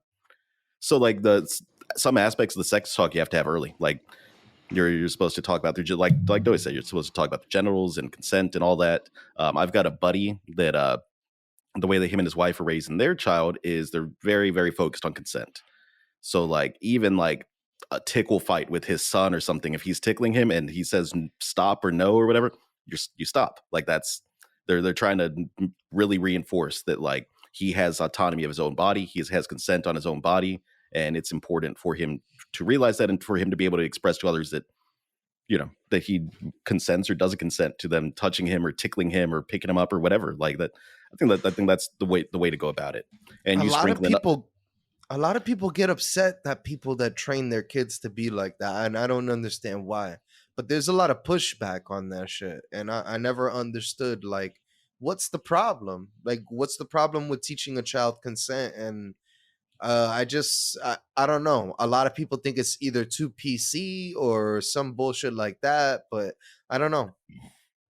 I don't know that I ever had like a straight up like sex talk with my dad though, honestly. I didn't. I don't think that ever happened. So like I mean my sex education was school stuff, talking to other boys about things, which was probably 90% bullshit. The stories that you would hear from other guys in school, and then just firsthand experience. My best friend's uncle's porno videos. Nice. Yuck. You had like 80 bushes? It was like the 80s. It was really hairy. That's fucking disgusting. So yeah, I personally think kind of more in line with like Mateo is just kind of having those conversations like as early as possible. And even people get uncomfortable talking about it, but like kids touching themselves, like that's super fucking normal. If you read about this stuff, like babies touch themselves for pleasure, like for pleasure, not like, oh, it's just something they felt it and blah blah blah. Like, nah, they touch themselves and they know it feels good and they do it again because they want to feel good. Like Yep. as bizarre and creepy and gross as that may sound, yeah. So I mean, like, I think it's important to teach kids about their body parts, how they function, and even as creepy as it may sound, proper ways of touching yourself, because like you don't want some little girl shoving all types of fucking shit around the house, and because that shit's not safe. Like, and even today, like there's parents that'll buy their children like a dildo or like a vibrator or something like that, and people get really freaked out about it. Wait. And I don't What know, age? young. We'll buy them a vibe. I've never heard of this. Yeah, I hadn't heard of this either. Yeah, it's happening, man. Do you find that weird? I do find it weird, but I think it's mostly because of the way that I was raised. Like, Yeah, I don't but know. In reading about this stuff, it seems like the right thing to do. But yo, it makes me very uncomfortable. me and my brother were experimenting at like age 5, bro. Like experimenting. Where were you experimenting? It's a personal story. I don't think it's like safe for fucking podcast talk. Why the fuck would you But we bring were it like, up? we were like experimenting, bro. Like Boys will put their dick in anything, okay? There was a back massager that my family had, and I'm just gonna leave it at that. All right. So he found his own kind of vibrator. So, Yeah. are you willing to do that? I mean, not at the moment. No, obviously not right now. Well, sorry. Obviously, like my daughter's 2 years old, right? So obviously, no, that's not what I'm saying, Tony. I'm saying like right now, my mentality is that makes me too uncomfortable. I'm uncomfortable with that. But I do, in what I've been like reading and trying to educate myself on, it seems like the right approach. Beneficial for the child? Like child's I mean, like, mental? all right, like, I started masturbating when I was like 10, 11 years old, right? Like, girls do the same. So why didn't they just think to buy the son a fleshlight? Because That's honestly not an invalid question. Yeah, no. That's not only is that a totally valid thing to do. The thing I was reading wasn't about a son, though. Oh, it's about because you have a daughter. Yeah. Yeah, I mean, it was about a daughter, but so I mean, to Mateo's point, I mean, a fleshlight would be cool if you wanted to buy your son, I guess, right? Like according to these people, as creepy as it may sound. And B, I think a hand works just fine. Facts. It provides the function, and I'm not saying that you shouldn't do these things. I'm just saying that like there's not many things that you could do with your penis besides start shoving it in all types of crazy shit, which is insane. But like, for a girl, I find that there maybe are more ways that they could like harm themselves doing shit, with stuff around the house. You know what I'm saying? And so I think that's maybe why the article I was reading was specifically about girls. But yeah, man, like I don't know. You don't want your kid shoving the story in particular was like some girl was shoving like a comb, like a brush, like the handle of a brush in her vagina, and it's like that is not sanitary and probably not like a good shape, and you know what I mean, like, but like that's what they like, that's what she resorted to, or someone else was shoving like a toothbrush up their vagina and shit like Jesus. that, because it's like that's what was around, you know what I'm saying? So it's just like it's either like if your kid is gonna do this, right, what would you prefer, that they just start shoving shit around the house, or that they use something that would be safer? You know what I'm saying? It's like the drinking conversation. Like if your kids are going to be drinking, right? Like that they have interest in drinking at like 18 or whatever the fuck, right? would you rather they go out and have to like deal with some shitty older dude trying to get them to buy them beer, or would you rather just like provide them beer and have them drink at your house or something? I'm drinking at my Yo, house. Sounds like a I similar kind of like used to- conversation.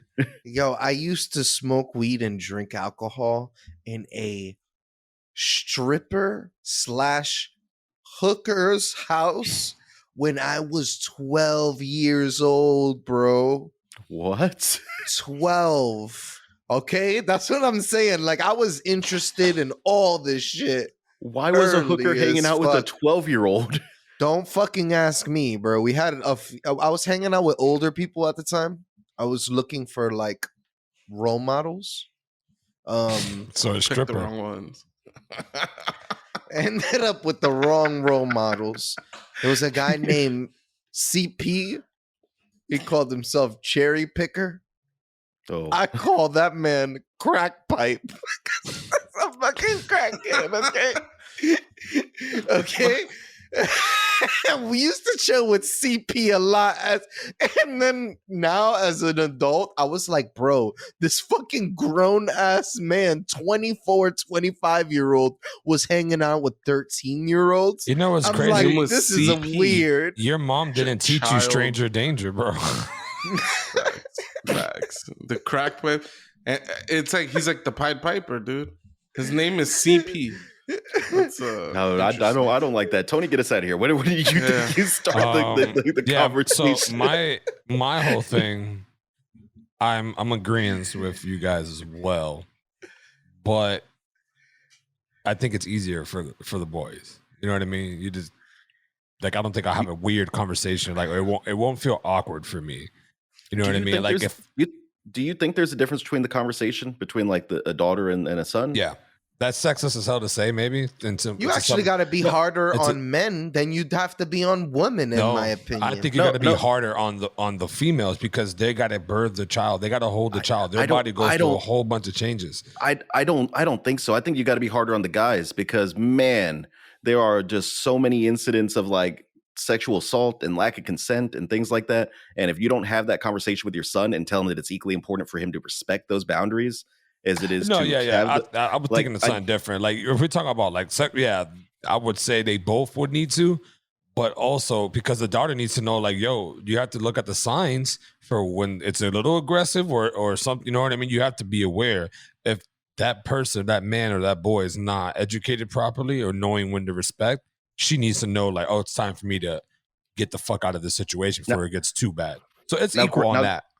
Now, granted, there's some weird conversations that you're going to have with a daughter because it sucks. It's like the comparison I've heard is it's like having it's like if you're a parent of a black kid. Like there are certain conversations you have to have that white kids are not going to receive. You have to tell them about like interacting with the police and things like that. And for women, it's a similar thing. You have to because guys suck because there's lots of shittiness and sexual assaults and things like that. There are stupid conversations you have to have with your daughters to make them more aware of their surroundings, things like that. And they shouldn't be like that. Shouldn't be the need to defend themselves shouldn't be on them.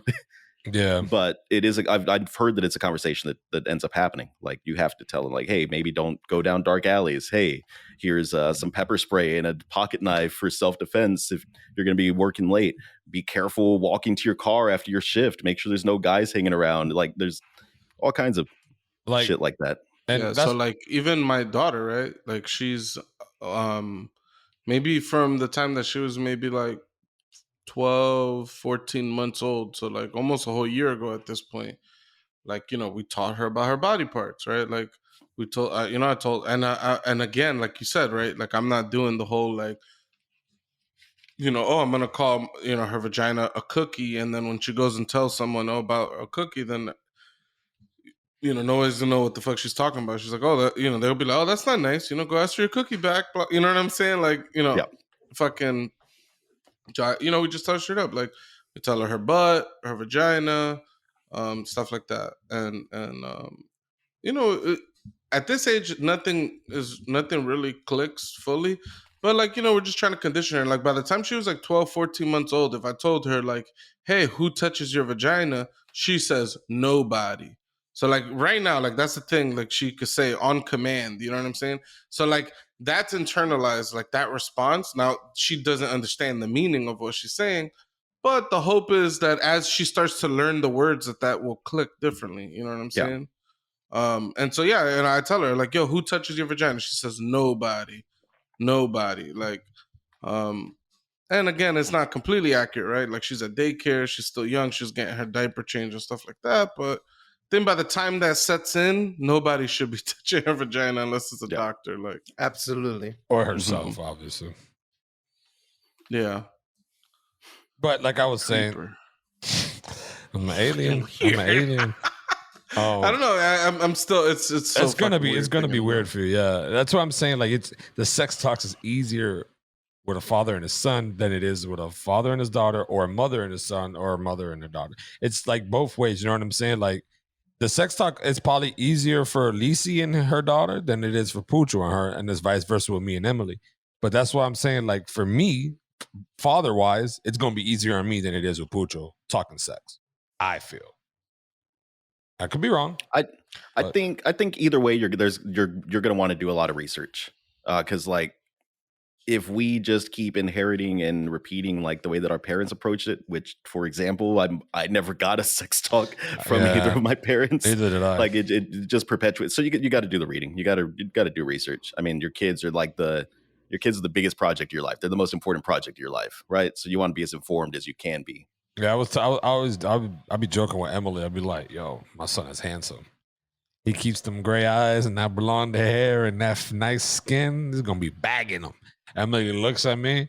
I'm like, "Yeah." He's gonna be like, "Yo, Dad, I got a chick coming over." I'm gonna be like, "All right, son, don't let your mother see. Handle your business. Wrap up. Don't be silly." Isn't it weird how we project these type of things on our children? I didn't project it. I'm projecting it to my wife. It's a joke. I'm really not gonna do that. It's a joke to get my wife a little riled up, you know, because she looks at me crazy, and I find it funny. But yeah, like it's all about respecting yourself and that person that you are trying to fornicate with. You know what I mean? So it's just like Have relations with.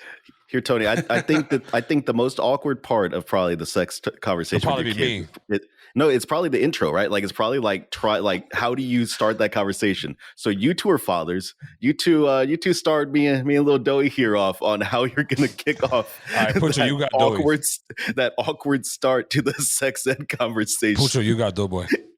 I'll be like this. I'll be like, all right, little Dauphina. You're getting to that age. I'm seeing the way that you're behaving. You know, I'm catching yourself, touching yourself all over this house. It's about time I got to set your ass straight. Okay, I need to tell you the way. No. But I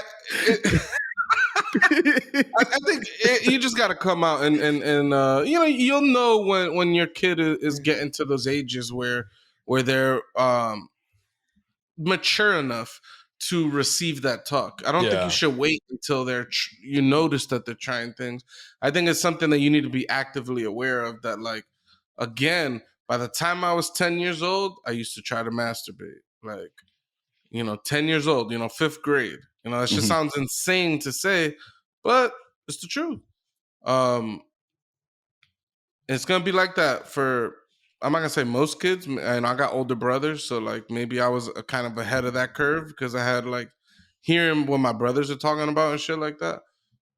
But I would think like between that age and like 13, like puberty age, it's very clear what's going on. People figure out how to get themselves off, like, and I mean, if you don't have those talks about how to do these things safely and stuff like that, then uncomfortable things could occur. And then, of course, then you get into the crazier stuff, like Mateo was saying. It's like, you got to have those talks about like how, there's a lot of toxicity when it comes to engaging with other people. People are going to try to convince you to do things you don't want to do. Some people will do it more physically. All that stuff, you got to teach them the signs of like how to get out of there. What maybe think of some good ideas, stuff, like you gotta break some stigmas too. Because like even now as a grown man, I know people that are sexually active and they don't get tested. When I'm single, I get tested every 3 months. Like that's just my thing. I've been lucky enough to be clean, never caught anything, never given anyone anything. But That's some important. people are awkward about that. Like people are weird about that. They feel like I don't know. I don't. They feel like you're dirty or something if you're going and getting tested for STDs, and it's the opposite. Honestly, it's trying to stay clean. Yeah, they're like, oh, you just fucked that much. You got to get tested. I ain't trying to let You you do be not want to get burned out here. Well, that's the trust other thing. me, That's the other You thing. will I was get gonna burned say. out here. in New York. It don't matter where you at. You could be in fucking Zimbabwe. You said out here, so I was thinking you were talking about New York. Out here in America. Oh, Saying okay. in these streets, Zimbabwe is not in America. Zimbabwe is not in America, but that's another thing. That mentality, the even the way you said that, like, there's a lot of stigma around STDs. Yeah, And like obviously nobody should want to get STDs, right? But people act like you get an STD it's the end of the and world. that's it. Your whole life is over type of shit. And it's like the reality is with today's medicine and stuff like that, pretty much there's not an STD that you're able to get that's gonna like destroy your life. Mhm. Like I'm not encouraging anyone to get any, but there's a stigma surrounding, like, for example, somebody who ends up having chlamydia, people will make fun of this guy for the rest of their life. And it's just like, people get it. I've got an STD story that I'll share on the podcast. Okay, so I got tested recently. It came back clean, but when I was getting tested, when I was there at this lab, I was asking, I was like, so what are you testing for? And they were like, oh, we're going to draw blood. We're going to test for, the HIV. We're testing for herpes. Like they gave me the whole spiel, but like HPV wasn't listed on there. And I was like, hey, what about HPV? Like, what if I wanted to get tested for that? And the woman was so taken back by that question that she was like, I don't even know where a guy would go to get tested for HPV. She's like, and why do you care about that? Because like guys don't get symptoms from HPV. And that fucking blew my mind because it's like, yeah, well, guys don't get symptoms, but if I have it and I'm just giving it to people, I would like to not do that. I would like to be aware that I've got this risk attached to me. But yeah, so like even HPV, like for guys, like they still aren't just testing in and of themselves on that, which is kind of fucked up because that shit can cause cervical cancer and issues for women. So, get your shit together. Start testing us for HPV too. Well, thank God I ain't got to worry about that. I mean, with your son?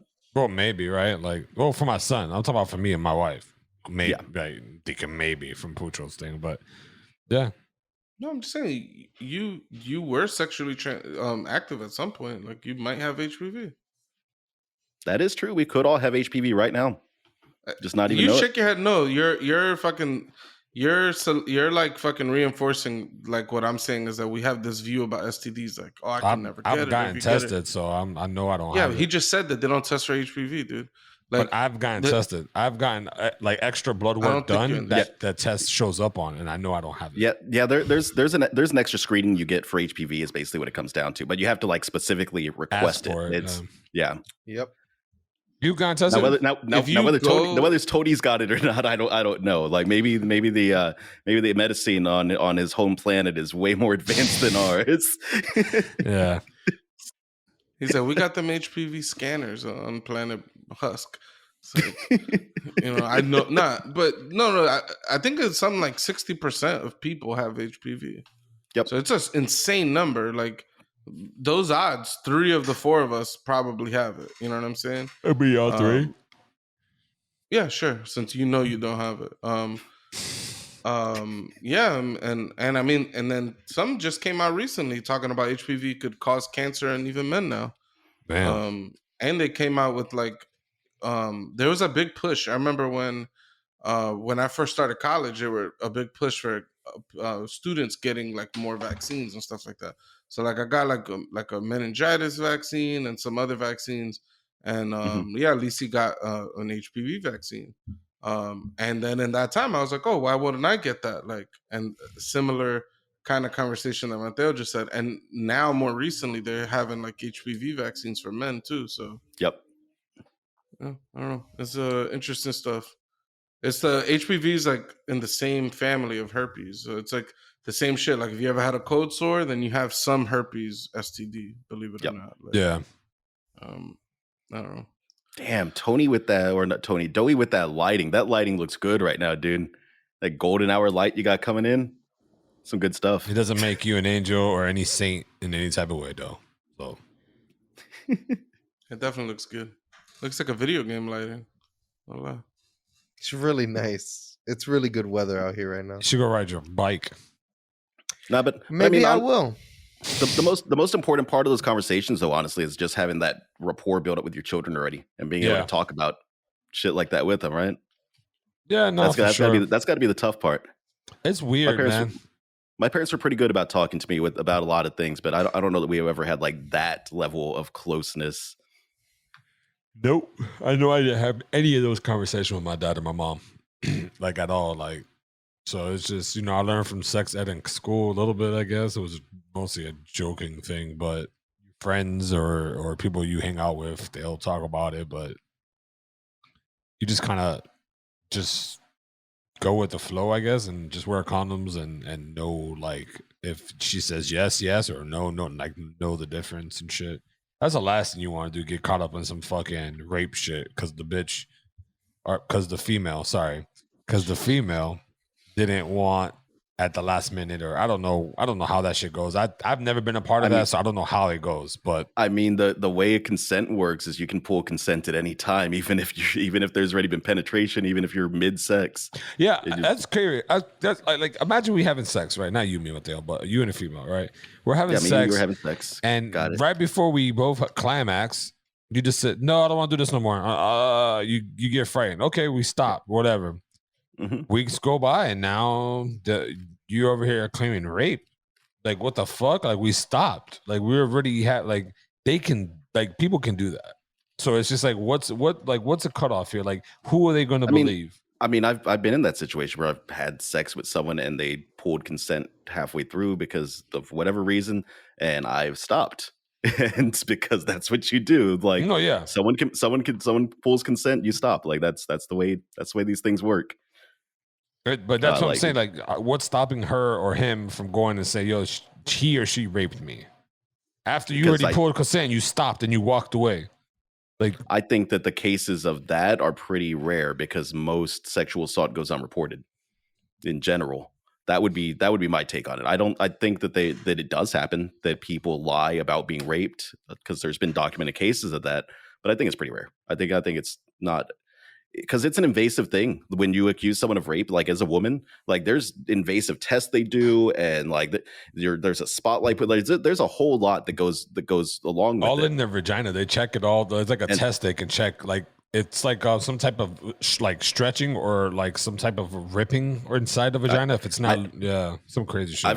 I've never looked into the specifics of the testing, but I've heard it is not a pleasant experience having to do one of those things. So I think that's what stops most people from lying about being raped, honestly, is that there's just so many factors, dude. It's not a pleasant experience to make that accusation. But in the case that you're describing, though, it would suck. Yeah. Like, yeah, of course it'd be shitty that if someone pulled consent and you stop and then they go and claim that you raped them. Then the question that'll be the way that they would have to present it pretty much is that they actually pulled consent much earlier and you didn't really accept it or whatever, and you kind of forced the situation beyond that, and then when you guys actually stopped is when maybe a person became a little bit more, or a more forceful of a stop. You know what I mean? And and it's complicated, and a lot of times it's shitty. Some people don't even intend for it to get there, but it goes back to what Mateo said: is that some parent never taught their boy about consent and how this stuff works. And I don't know, man. The best thing you could do, when you're about to get to that point where you're about to ask somebody to step away with you and go alone, or let's go back to my place and stuff like that, give a person an out. Be like, hey, if you're not tired, we could go back to my place and hang out and blah, blah, blah. And if a person don't want to have sex with you, they're going to take that opportunity to be like, yeah, I'm sleepy, or I got to work in the morning, or blah, blah, blah. Yep. Like, just kind of giving them, like, because, the way in which you present that question could make a person feel forced, especially in the setting. Like, if y'all already in an Uber and already head into your house, maybe she'll be like, oh, I'm not, I don't want to say no now that we're already on the way and blah, blah, blah. And it's just like, it's why that old school dating thing where like the guy would go pick up the girl in the car and like then they'd go out for the date. It's why that shit is going away. Like you meet up with someone somewhere. You don't go and pick the girl up on one of your first handful of dates because then they're trapped. They're like you're the transport, right? Yeah. So like some shit like that is going away. Also, I do want to point out that Tony is obviously a very giving lover because even in his scenario that he presented, he said both people were about to climax. So good on you, Tony. I'm all about the person who's pulling consent was still enjoying it perfectly fine up until that moment. Yeah, hey, I'm all about everybody equally having their fair shares of loves, You're both about. I noticed that. I was like, I thought he was gonna say, nah, you're about to climax, so you keep going a little more because you're so close. I was like, yeah, that's rape. That's 100% rape. That's where I thought it was going to, but he saved it. It was good. I know what I'm doing. Both gonna hit climax. I know what I'm doing, Mateo. If this goes to court for some reason, I know what I'm doing. All right, gotta watch my own back around here. There's a lot of snakes. Damn. Why is Doughboy automatically offended? Like if I was talking about you, though. He did pull back a little bit. Like, damn, He's just chilling. This goes right. You know what, Matt? This goes right into my next segue of a question. Lies. When people lie and they get caught in a lie, and then in that caught, they get angry about it. And I'm going to start off with Doughboy, because Doughboy is a habitual liar for no reason. He lies for no reason, gets caught, and then does this fucking face right here, ladies and gentlemen. Look at this face. He called you a habitual liar and line stepper, dude. That's the face that Doughy makes when he gets bagged playing Loop Hero during the pod. Yes. Yes. That's the same face where he lies to us about Borderland loot picking. That's all these faces are the same. And then, I do suspect that Doughy is the kind of guy that when you got plans to go somewhere and you call him and he says, I'll be right there, I'm just getting in the car right now. That man is getting out of bed at that moment, rubbing the sleep out of his eyes. 100%. I mean, I'm not gonna lie, we all have lies. Like I've done a couple lies, well, it's not even a lie. It's like I'm already doing something and I'm trying to work with both things, but it runs a little late and then I back out of something. I've done that. I have done that quite a few times, and I've gotten better at it. Like if I'll commit and I'll come through and show love. But now that I have a son, I always have an scapegoat. Always. It's something that I've learned from Pucho's BS shit that he likes to lie about. Pause. Did you hear that, Pucho? We're setting a record here. An scapegoat. Yeah. I heard it. Pucho knows where that shit comes from. Him and his brother started this shit, I think, or ever. One of them started this whole scapegoat shit because Pucho is the ultimate scapegoat. That's the story here. That Pucho is the goat. He's the scapegoat master.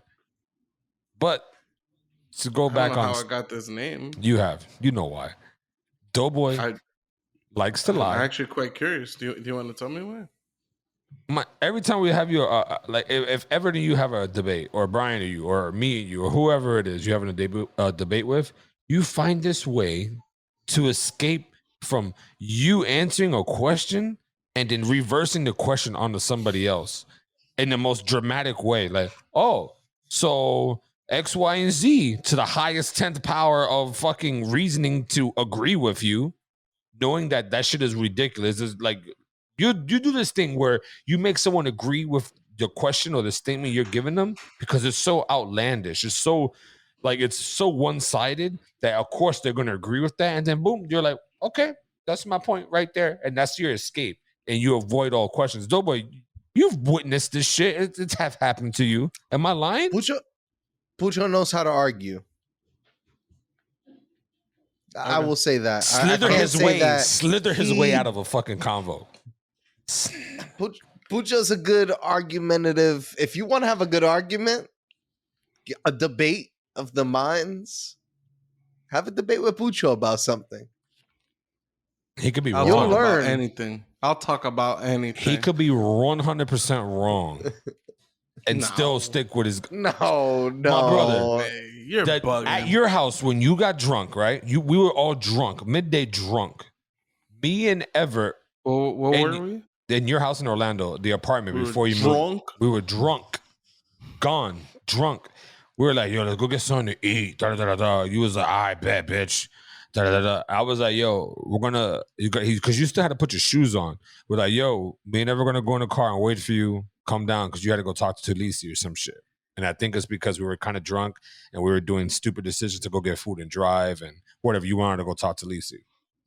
We got out of the house, good to the van because me and Everett rented a van for the trip to drive. This man comes out full, like it was a little drizzy outside. It was raining a little bit. He comes out running with his shoes in his hand and socks on his feet. Y'all motherfuckers is assholes. Y'all were gonna fucking leave me. And me and Everett were like, what the fuck? Like, my nigga, I backed out of the parking spot to get right here in the front so you can just come right in. We were not leaving you. Yeah, you were, nigga. That's mad fucked up. I would have never fucking done that to you. I'm like, yo, like, me and Everett looking at each other like, yo, we were not going to leave you. We were backing up so you can get closer to the car so you don't get wet. Nah, nigga, you're fucked up, man. I would have never fucking done that to you, Tony. I'm like, what the fuck? I'm like, yeah, because I'm driving. I'm going to leave you. I said, yo, we're going to wait for you. We're going to be outside in the car. Like, and Pucho that whole day, Pucho was upset with me.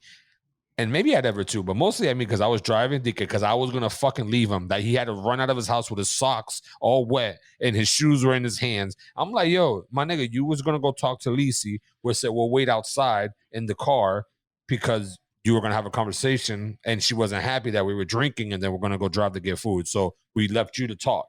Like, that's what happened. He comes in there in the van, all upset, swearing to Jesus and everybody and the disciples that we were going to leave him, and he was upset, and there was no changing his mind. And I'm just sitting there like, my nigga, you're wrong. And somehow, some way, he escaped from that, and it ended up with me being the asshole. I don't know how, but that's what happened. Anybody who knows me knows for a fucking fact that A, I wouldn't run anywhere in my socks. And B, I would never wet my socks. You've done it.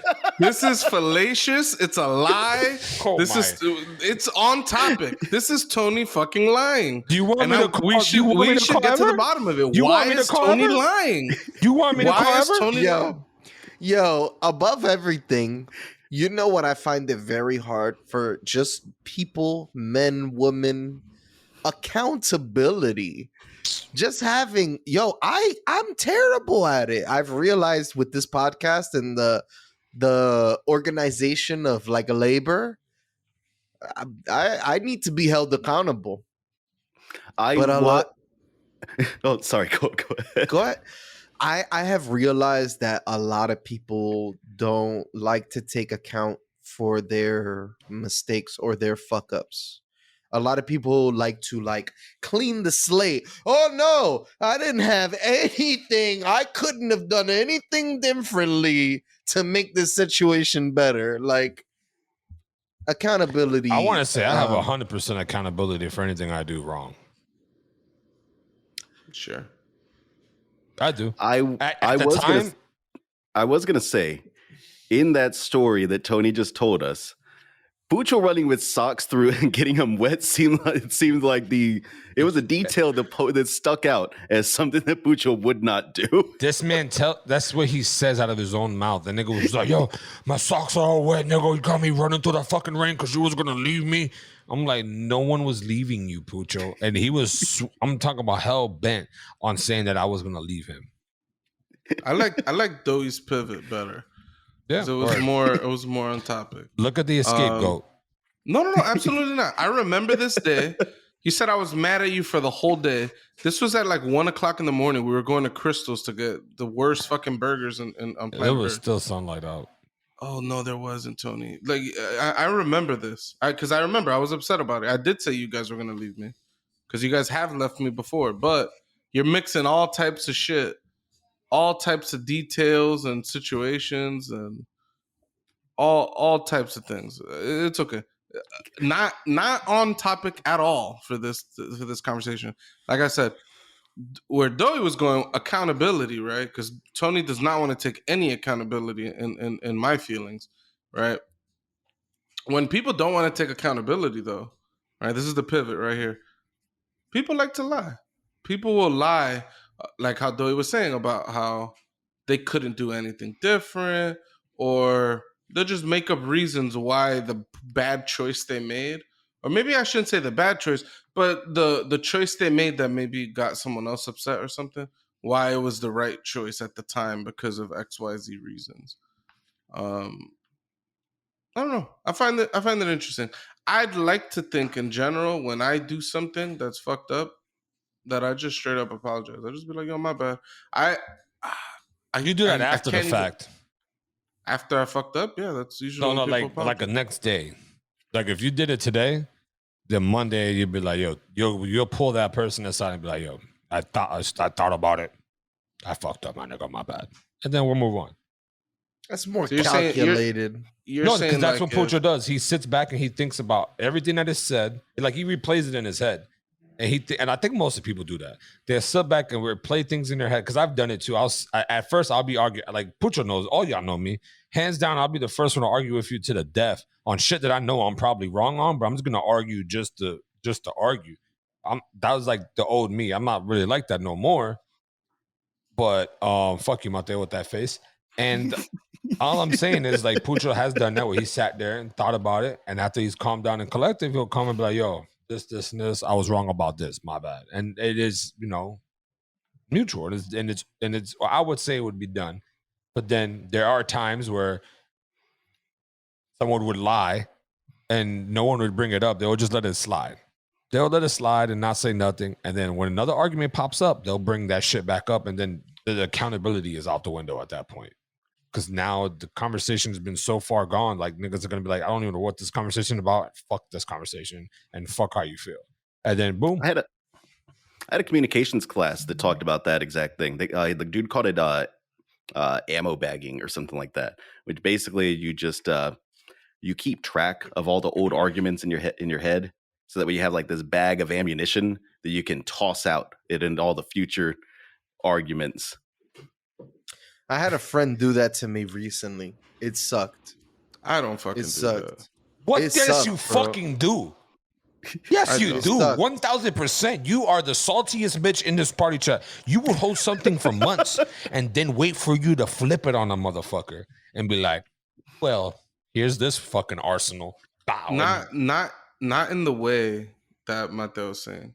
Mateo's saying like, you fucked up and I don't say nothing now. Or something like I kind of keep track of all your fuck ups to use against you, even if we've squashed all those situations. I don't fucking do that, Tony. You bugging. Okay, no, yeah. Like, what I do is that if you're telling me the sun is red, and then I'll be like, I bet this is the end of that conversation. I'll put it in my pocket. Tony thinks the sun is red. Then a couple of months later, you're arguing, telling someone how dumb they are because now the sun is blue. I will whip out. Actually, this is what you thought, blah, blah, That's blah. not ammo bagging, though? That's a slight way of ammo bagging. You're holding something from... It's probably adjacent. Yeah, I would say that everyone in this podcast is bad about ammo bagging with unresolved conflicts. Like, that shit is always, like, in the mind, like... Because I think we've got a handful of unresolved arguments still ongoing right now. On my end or on Doughy's end? I think in general. I think all of us. What are you making his face, my nigga? Let's keep it a buck here. Well, you're pulling him into this when nobody said anything. Mateo pulled his name. He's like, I'm speaking to what time is it? 1:54. I'll play that shit back. I'm telling you, Mateo brought his name up, and then I concurred and said, yeah, like we talk about doughboy shit, because usually when I have a problem with somebody, I'll tell you, and then that's it. And Pucho hates it because he doesn't get, like, this is what me and Pucho have problems with. Because once I feel like I'm done with the conversation, like we both said our piece and I said, okay, I'm done. I'm not talking no more. Pucho doesn't feel like he got what he said. He continues on, and that's what happens. So once I know I'm done with it, I don't want to have the conversation no more, whatever. And that's maybe that is a part of that too, right? Not letting somebody else get their feelings out.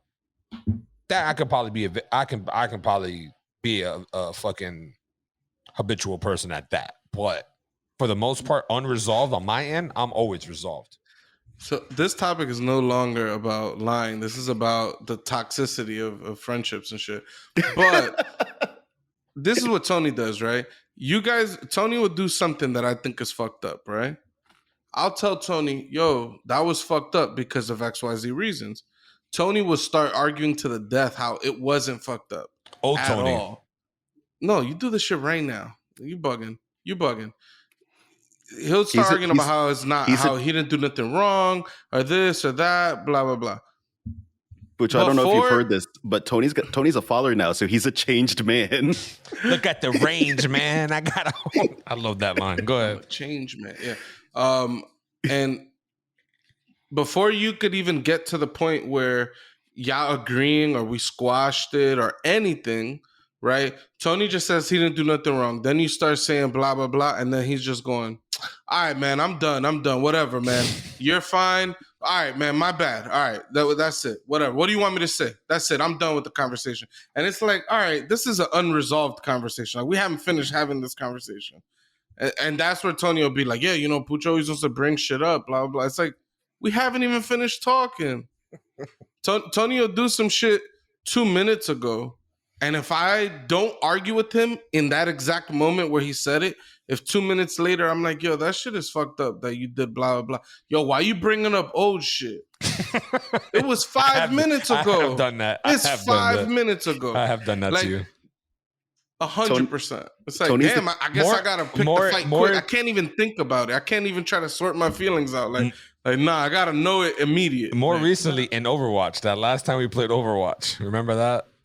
That was the last time well, thank God. That was the last time. I don't remember. We had an argument beginning of the match. Towards the end of the match, you brought it back up. I was like, yo, this fucking gravedigger loves bringing shit up from the back. And then you was like, yo, that was fucking 20 minutes ago. And it just went shit hill from there. And then that's when I hit that, because at that point I'm already frustrated. I don't want to keep talking about it. Let's talk about it later. But no, Pucho wants to talk about it right then and there. And that's what happens. Tony's the kid on the playground that he owned the basketball. And he'd be losing the game. And he'd be like, nope, you know what, guys? I got to leave. So I'm going to take the basketball and go. He's like, that's not a loss. We never finished our game. It's a fact. No. Oh, no, my mom's making dinner. You know, I got to run. I've never been that type. I've never been that type. If I lose, I lose. I take my losses. I used to be a piece of shit playing basketball. You could ask ever, yo. Like, I used to be. It's a miracle that I didn't get into fistfights with everybody on the basketball court. Because it'll be shit like somebody will cheat, I would think. Like they'll step out of bounds and say they didn't, or blah, blah, blah, right? There'll be some number of lies that leads to my team losing. So then I got to step off the court. And then everybody else is accepting this. I'm so mad that when we used to have those shitty hoops, with the water-filled fucking jugs. Oh, the plastic shits. Yeah. The plastic shits. That people would go and take a shot, and then I just used to go and just move the hoop, and I started shaking. I used to be tight, yo. That shit was toxic. That was not healthy, and I was not wrong in my feelings, but I was wrong for doing that. Does that count as goaltending? It's kind of. I was definitely tending the goal. Yeah. I was 100% tending the goal. And for the listeners and viewers out there, us in the background, we have little arguments here and there, just like any normal fucking group of people out there. And the only person in here that really doesn't have an argument is Mateo. Mateo just sits here and just looks at the text of hundreds of messages of back and forth between me, Pooch and Do, me, Do, Pooch. Man, y'all y'all kill me with that shit when I'm working out and y'all are arguing. Because, man, I put my phone on Do Not Disturb and then I come back to 250 messages in the group text. It's like, and I'm too curious. I'm too curious You is the gotta damn read problem. every one of them? Because I should just ignore it. And I should just ignore it and just continue on. But I go back and read every single stupid message. No, yeah, it just happens, yo. People are more sensitive than others, and some people are more salty than others, and some people are just more angry than others. You know what I mean? So it's just like we're gonna clash. No one is 100%. It's just I natural. don't think that's true. I think some people are able to take accountability for their fuck ups and make up for it, and then some people aren't. Some people understand the fact that they are not the perfect person that they think they are. A lot of people think that they are this perfection and they could never do something wrong. Who And thinks that's like the that? way they lead their life, bro. Have any conversation with anybody and have an argument with them. Start to chip at their logic. Just start to chip at it and Isn't be like, that- all right, isn't bro, that what this Pucho shit don't does make to you? sense. But that's a healthy aspect. of Pucho does that to me. Pucho kinda- Pucho, we do that to each other, and some. No. But taking accountability for your wrongdoings and growing as a person, this is how you get away from lying.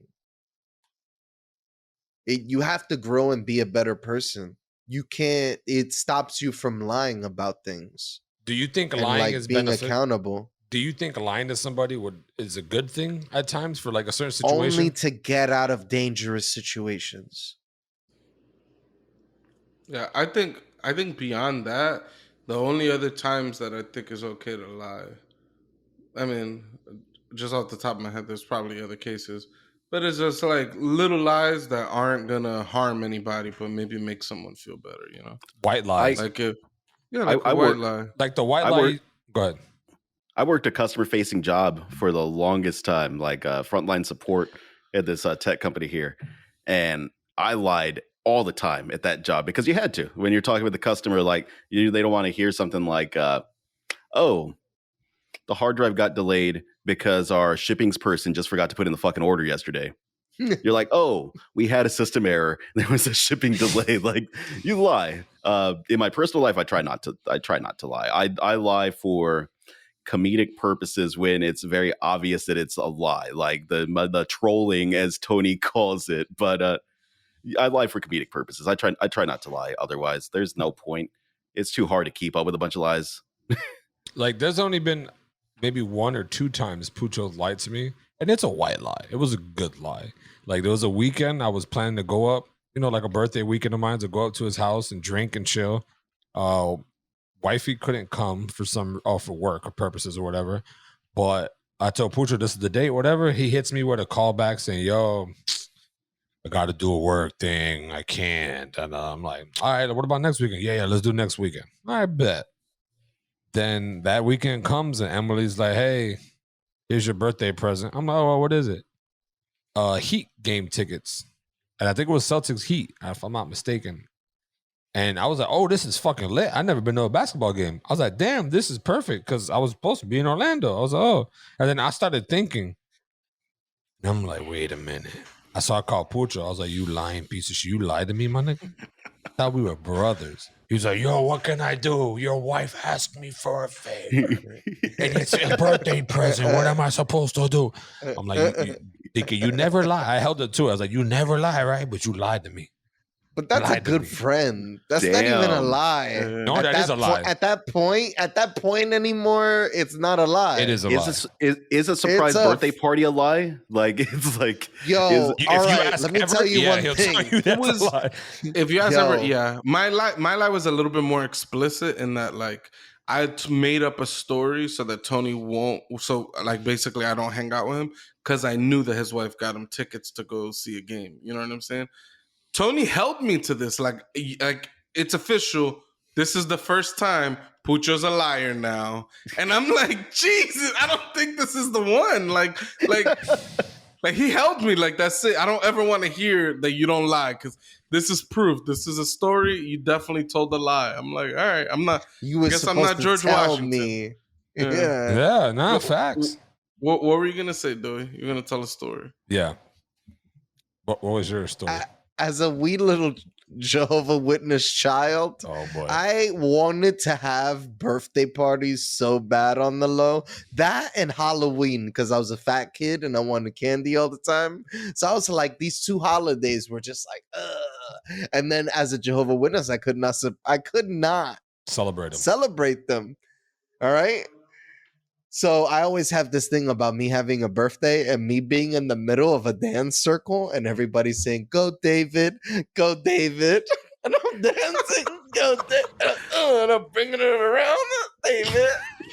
A surprise birthday party. This would be your ideal birthday party. The surprisiest of them all. All right. And I've always wanted it. And I've always waited for it, but I've never gotten it. That's my favorite thing to do. Is Christmas will be coming up, and then Doughy will make a comment like, "Yeah, you know, yo, like, oh, you know, what are we doing for Christmas?" Or damn, yo, somebody like, "Yeah, I want someone to give me some Christmas gifts," blah blah blah. And then even till this day, like, Doughy hasn't been religious in like over a decade, and I'll just be like, "Wait, aren't you Jehovah? Like, you don't celebrate Christmas?" I remember I was there for a couple of them. We even celebrated Mike's first birthday when he turned 21. Remember, that was like his first real celebration. That was the old Jesus night. That was a good night because we were all drunk. That was Doughboy wasn't even there, was he? Doughy was in New York. That would be the flip to do on Doughy, though. You surprise him with this birthday party. He's got his dance circle going, and then Bucho comes on the mic. He's like, "Wait, aren't you Jehovah's Witness?" And we just shut the party down. It just shuts down right there. We pull all the food and just dump it in the trash, throw the presents away. I'll make a to-go plate real quick. Fuck that shit. I'm gonna just throw food away. Nah. I'll make it to go, boy. But nah. People, bottom line is everyone is going to have Twilight. That's a Twilight episode, okay? What is a Twilight? What you just described. Oh. That shit will go douche, and there'll just be a spotlight on just Dough, and the whole room will be pitch black, and no one will be in the room anymore. Yeah, he'll just be going around by himself. Like, it should be depressing. Look at that. Tony's already loading up his Call of Duty Warzone right there. No. Wow. It was already on. I was getting nonstop invites, so I was trying to hide the notification. Okay. Accountability right here. Just take it. No, I said it. I was already online, and people were sending me mad notifications that I had to just mute the TV and shit. Whatever. It's on, yeah. Fuck. I'm kidding. Come on. No, accountability. We're all here about accountability and call outs, apparently. Mateo. You bottom people, I swear, are so salty, bro. You too. That's why you're out at the bottom. We just get your tears. They just flow down on us all day. Just fucking collect them. Lands on my head. I put a little shampoo and I wash my usually bald head that has a little bit of hair today. Mm-hmm. And then once that washes down, I don't wash the rest of my body. It just cleanses it all. And you only got to do that every 6 days or so. Yeah. Or you can go in the pool and don't have cleanse there and walk out and be fine.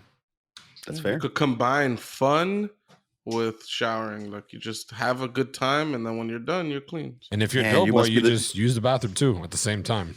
You must be piss, you take a shit in there. Trifecta. You do your taxes in there. You pay your bills. You do everything in the swimming pool. You combine everything.